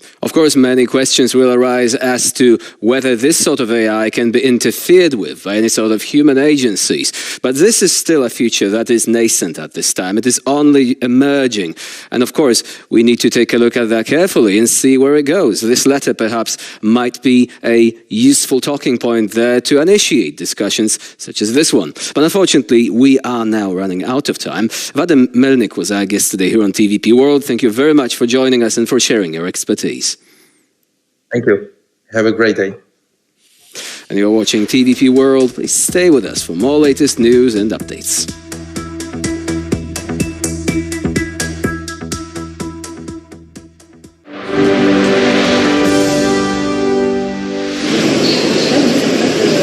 When flying with Russia went out of fashion, Moscow lost its status as a hub for Europe-Asia air connections, and Chinese citizens started showing symptoms of a post-COVID wanderlust. Kazakhstan's Air Astana woke up to a new opportunity, and it really took off.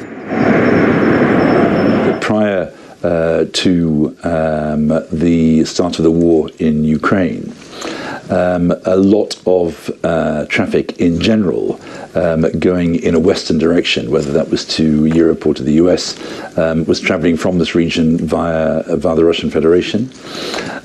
Obviously, that is no longer the case. And so what has happened is there has been a shift of gravity, and we are extremely well placed to take advantage of that shift. Partially owned by Britain's BAE Systems, Air Astana posted a record profit of nearly $79 million last year. Meanwhile, its traffic grew 11% to 7.4 million passengers, even though the company has also cancelled connections to Russia. But the airliner has not said its last word. Now it plans to grow its fleet to 50 aircraft by the end of the year, including the Boeing 787 Dreamliner.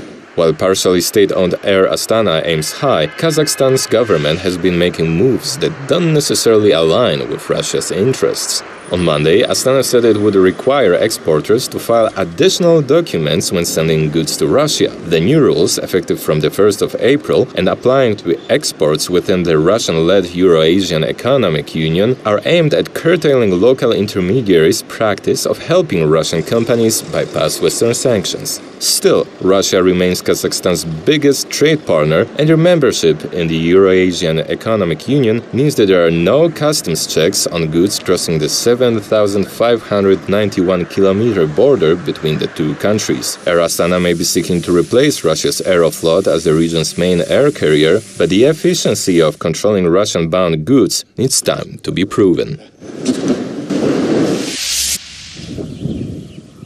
The Russian invasion has brought on a significant decrease in Ukraine's agricultural production capacity. We spoke with a representative of the All Ukrainian Agricultural Council to find out more about the situation of Ukrainian farmers and their prospects for the future. In general, Ukraine will not be able to cede roughly 7 million hectares of its arable land due to the war. Some areas are temporarily occupied, others are mined, while others are still inaccessible due to ongoing hostilities. Where in 2022 we harvested about 54 million tons of grain and legumes, in 2023 this figure will be down to anywhere between 43 and 44 million tons. Many farmers had to abandon their fields after being called up to defend their country in the ranks of the armed forces. The agricultural sector is not considered critical enough for a draft exemption to be carved out for farmhands. In fact, farmers appear to be called up for army service disproportionately often. We have to deal with the fact that since the first days of the war, a significant number of Ukrainian farmers and farmhands have been mobilized into the armed forces of Ukraine. This is because the skills the people in the countryside have are very much in demand in the army. Driving heavy military equipment is one such skill. To alleviate their problems, farmer interest groups have been lobbying the government for tax exemptions and preferential loans. They also want to retain the preferential access to EU markets, angering some European producers. It would be very optimistic to say that the worst is behind us.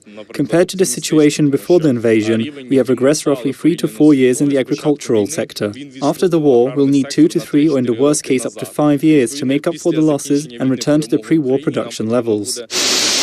Farmers also stress that their sector is an important source of tax income for the Ukrainian government.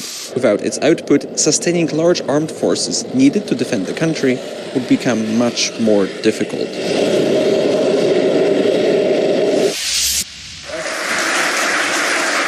Over 1,000 tech giants and notable figures in the field, including Twitter CEO Elon Musk and Apple co-founder Steve Wozniak, have called for artificial intelligence experts and laboratories to cease work on new systems, warning of unprecedented dangers.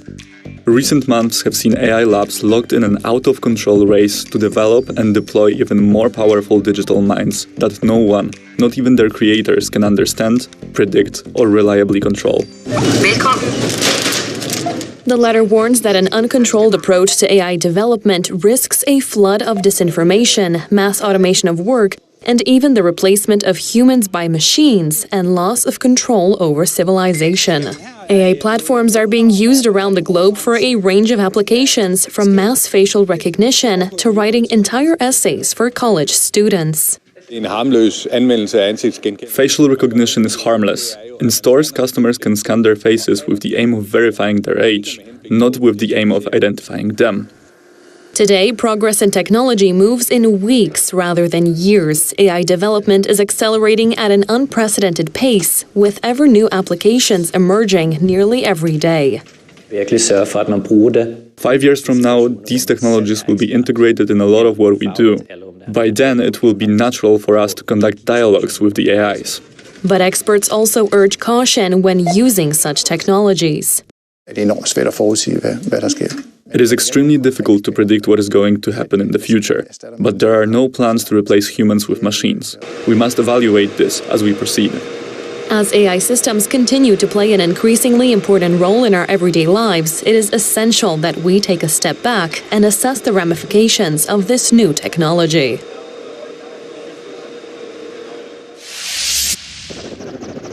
A new power may be growing in the Pacific. At a time when countries like China are becoming increasingly aggressive, AUKUS may be what the region needs.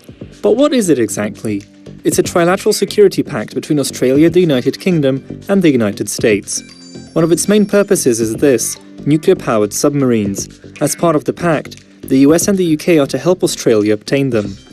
But AUKUS may soon become bigger by one member. I think as the next few weeks, as we start to shape up some of the long-term questions for us, AUKUS will be one of them. New Zealand has struggled to maintain its army and navy.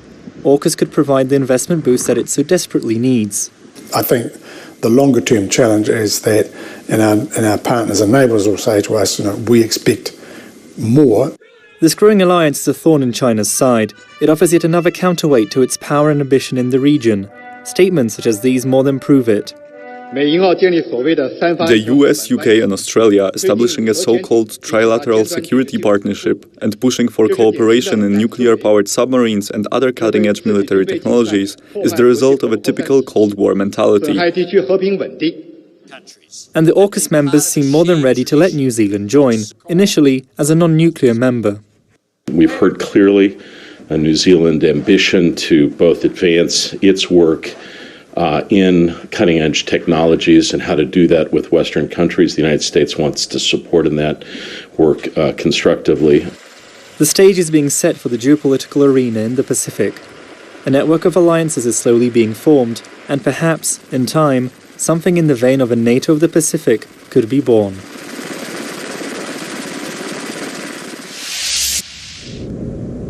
Aside from being home to some 2,000 active satellites, the Earth's orbit is packed with over 3,000 dead spacecraft. Much of this junk is the result of humankind launching space-faring vessels into space, and it typically remains in orbit until it burns up on re-entry. However, larger debris can reach the ground intact. The latest satellite built by the Students' Space Association at Warsaw University of Technology was designed to test potential solutions that could clear the orbit from leftover space junk. So we are creating innovative solutions to proceed deorbitation. So we want our satellites at the end of the mission not to make crowds on the orbit, but just go back to the Earth. Today, NASA is officially tracking around 26,000 pieces of orbital debris. It is clear that the problem of space junk will only worsen in the future. And while it is a clear danger to objects in orbit, it can be a serious threat to the planet's surface. The junk deorbits by itself. The higher it is, the longer it gets. So for pieces in the low Earth orbit, for example, 500 kilometers, it can take 5-10 years, but for higher orbits, it can take more than 100 or hundreds of years. Fortunately, at the moment, space junk still mostly poses a danger to other satellites. Our space exploration efforts are still clear to boldly go where no man or woman has gone before. And now, the first Native American woman.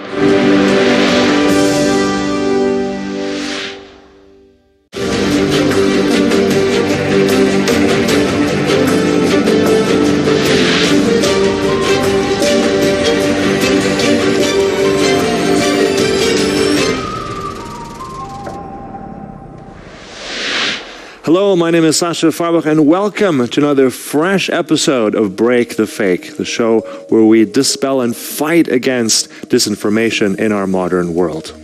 Very worrying news is coming from Russia today. Wall Street Journal reporter Evan Gershkovich has been detained in Russia.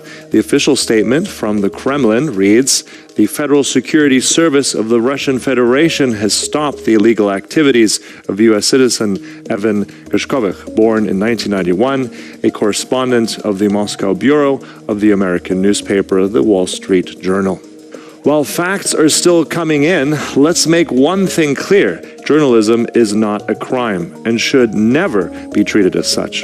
Moscow claims that the reporter was detained on the eastern side of the Ural Mountains, where he was, quote, trying to obtain secret information, unquote, one of the enterprises of the Russian military-industrial complex. The Wall Street Journal addressed the arrest and denied any allegations against their reporter. The case of Evan Gershkovich is yet another example of the Russian regime cracking down on independent journalism. Here at TVP World, we're wishing Evan a quick release and a speedy return home. The Russian news website Pravda.ru, whose name in English oddly means truth, has once again spun an alternative version of reality for its audience. This time around, our sister station, TVP1, found itself the target of a Kremlin narrative, alleging that Warsaw is secretly planning to partition Ukraine. The story first came from Russian propagandist Dmitry Plotnikov, quoting the Telegram channel of Ruslan Ostashko, a notorious Kremlin mouthpiece who began appearing in the Russian media following the illegal annexation of Crimea. Ostashko made a name for himself, lauding Putin's smart moves and spinning theories about a Western conspiracy against Russia. For his latest stunt, Ostashko used a speech synthesizer to mimic the voice of a TVP anchor and create a 15-second-long clip, similar in form to a typical TVP video package. The footage shows Ukraine partitioned between Russia, taking the east and south, Romania and Hungary annexing the southwest, and Poland picking up the west. It's hard to imagine anyone outside Russia believing such a blatant attempt at disinformation and sowing division. But still, let's get to the debunking. Poland, along with its partners, has been fully committed to helping Ukraine repulse the Russian invasion from the very beginning of the war, and will continue supporting Kyiv until it retakes all of its temporarily occupied lands, including Crimea. Let me say it one more time. Poland and Ukraine will always be friends and allies. Russian propagandists are busy complaining, apparently because Ukrainians are not suffering like they'd want them to. Just recently, they were all gung-ho and bragged about taking Kyiv in 2 to 3 days. Now they struggle with keeping their emotions in check. К сожалению, еще раз, не хочу никому портить настроение, но все знают прекрасно, что в украинской столице уже практически не бывает перебоев ни со светом, ни с электричеством. Украинцы не сидят без света в последнее время. Самый продолжительный блэкаут длился, по информации того же Кличко, 10 часов. Все американские пропагандисты указывают на то, что не получается, или мы не ставим в последнее время перед собой цели заставить всех страдать на Украине.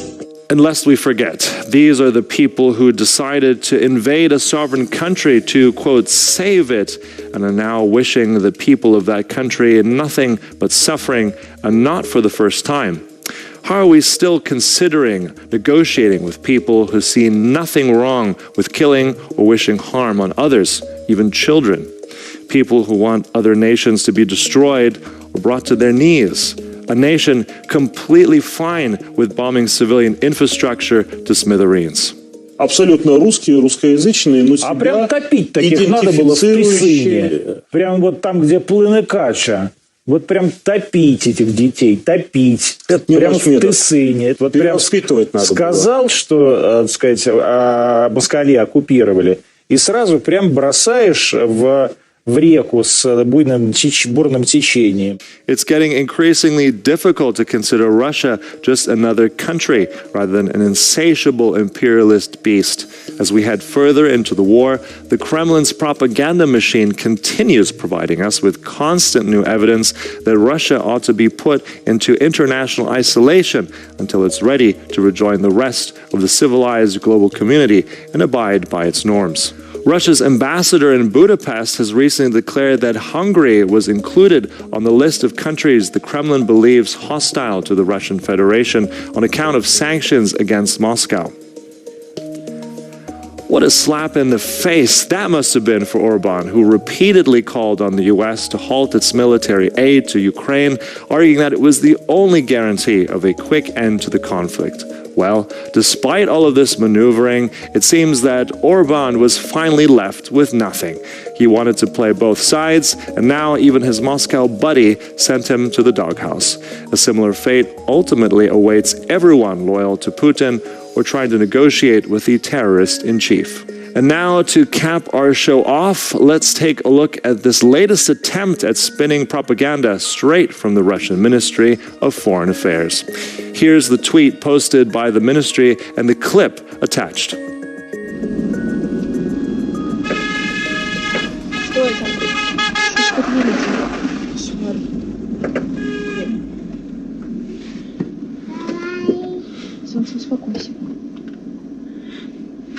Что происходит? Что они творят? Ти мразота, правила дорожнього руху, знаєш? Не розговаривайте со мною. Ти колону бачила? Ти людей моїх бачила, техніку? Хлопця мого, якого ти ледве не збила? Да, я никого не сбивала. Мразота, документи свої давай. Подождите, пожалуйста. Швидше, швидше! Пожалуйста, сейчас. Возьмите. Так, слухай мене. Мустафаєва Аїда Сапферовна. Да.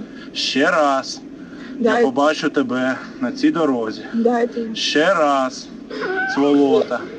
Ти будеш Слухай мене, бля. По-перше, розмовляй зі мною державною мовою, свиня. Свиня, свинячою мовою зі мною не розмовляй. Ти що, тупа? Я не подивлюся. Я зараз не подивлюся на дитину. Не разговаривайте, пожалуйста, не нужно. Ты тупа? Нет, я не тупая, не нужно. Что вы делаете? Что вы делаете? У меня ребенок маленький в машине, что вы себе позволяете? Кошмар!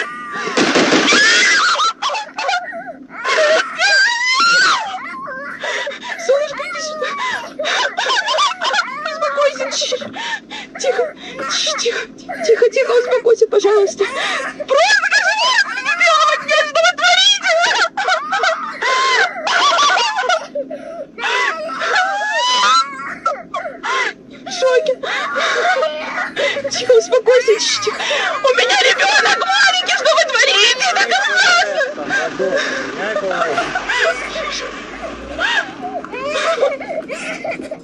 At first glance, the video looks genuinely disturbing, but scratch the surface and you'll see that it's just another lie repackaged by Moscow for mass consumption. Let me explain with a little help from Elliot Higgins, founder of Bellingcat, the investigative journalism outlet that specializes in open source intelligence. Intrepid fact-checkers quickly geolocated the video to Makiivka in the Donetsk region, roughly 30 kilometers behind the front line. As the area remains under Russian control, there's no way that the men in the video could be Ukrainian military. Higgins later posted that once the gig was up, the ministry quickly deleted the video without ever acknowledging that it was fake. Once again, Moscow was caught red-handed working overtime to try spread their ridiculous fake videos, but no one is falling for this clown show. And that's all for this edition of Break the Fake, but we'll be back again tomorrow for more, only on TVP World. Goodbye.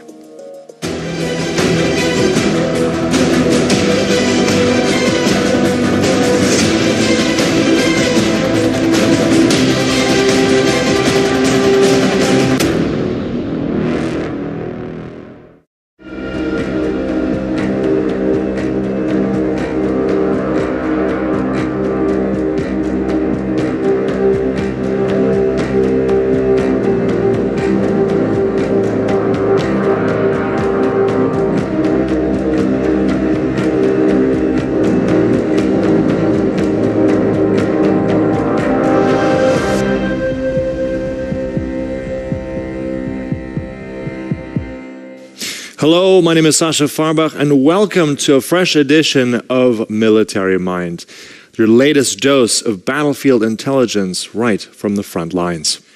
Over 1 year has passed since Russia launched its full-scale invasion of Ukraine. Let's take a look now at the latest developments from the front. In the past 24 hours, the Ukrainian forces successfully repelled over 60 attacks launched by the Russians, including 28 in the Bakhmut area alone. Bilohorivka, Bakhmut, Avdiivka, and Marinka remain at the epicenter of the fighting in the east.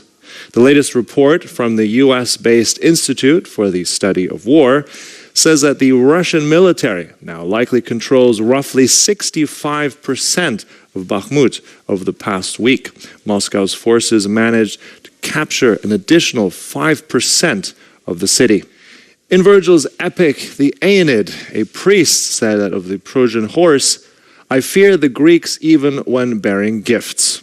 Well, while the Russian soldiers are no Greeks, sometimes they come bearing gifts, or trophies to be more precise. Take a look at the Ukrainian sniper operating a trophy ASVK rifle, a 12.7 millimeter heavy sniper platform picked up from a dead Russian soldier.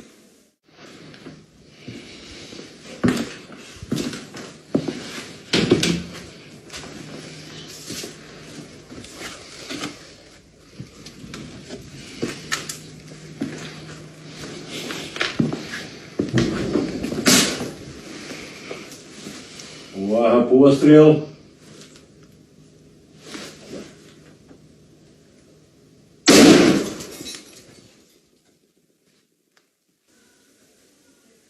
Earlier this week, Ukraine's Defense Minister Reznikov uploaded a video to social media showing British Challenger 2 tanks operating in Ukraine. He also showed off several armored vehicles donated by partner countries. In the video ahead, you'll see Challenger main battle tanks from the UK, Stryker armored personnel carriers, and Cougar mine-resistant vehicles from the US, and Marder infantry fighting vehicles from Germany. Soon enough, all of them should be operating at the front.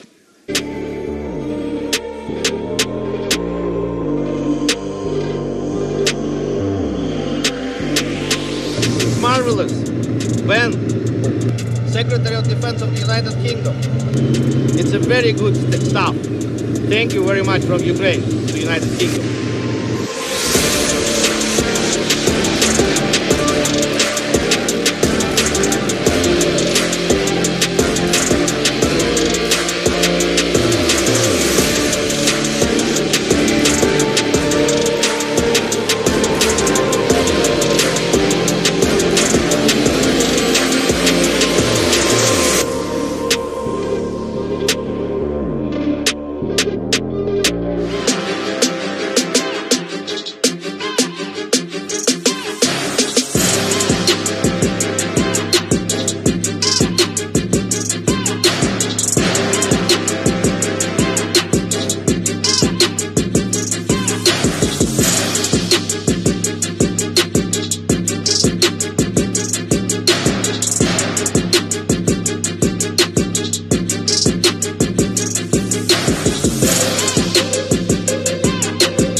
Ukrainian forces continue to conduct reconnaissance to locate Russian formations and then moving to contact. Take a look at the 3rd Assault Brigade at work, locating the enemy, eliminating the enemy, and moving on.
Dear viewers, as we know you love to see Russian military equipment turned into burned-out hulks, we will end today's episode with footage of a Russian R934UM jamming station, along with a handful of other vehicles meeting M9A2 Excalibur shells and GMLR missiles. The footage you're about to see appears to be the first documented loss of a Russian electronic warfare asset.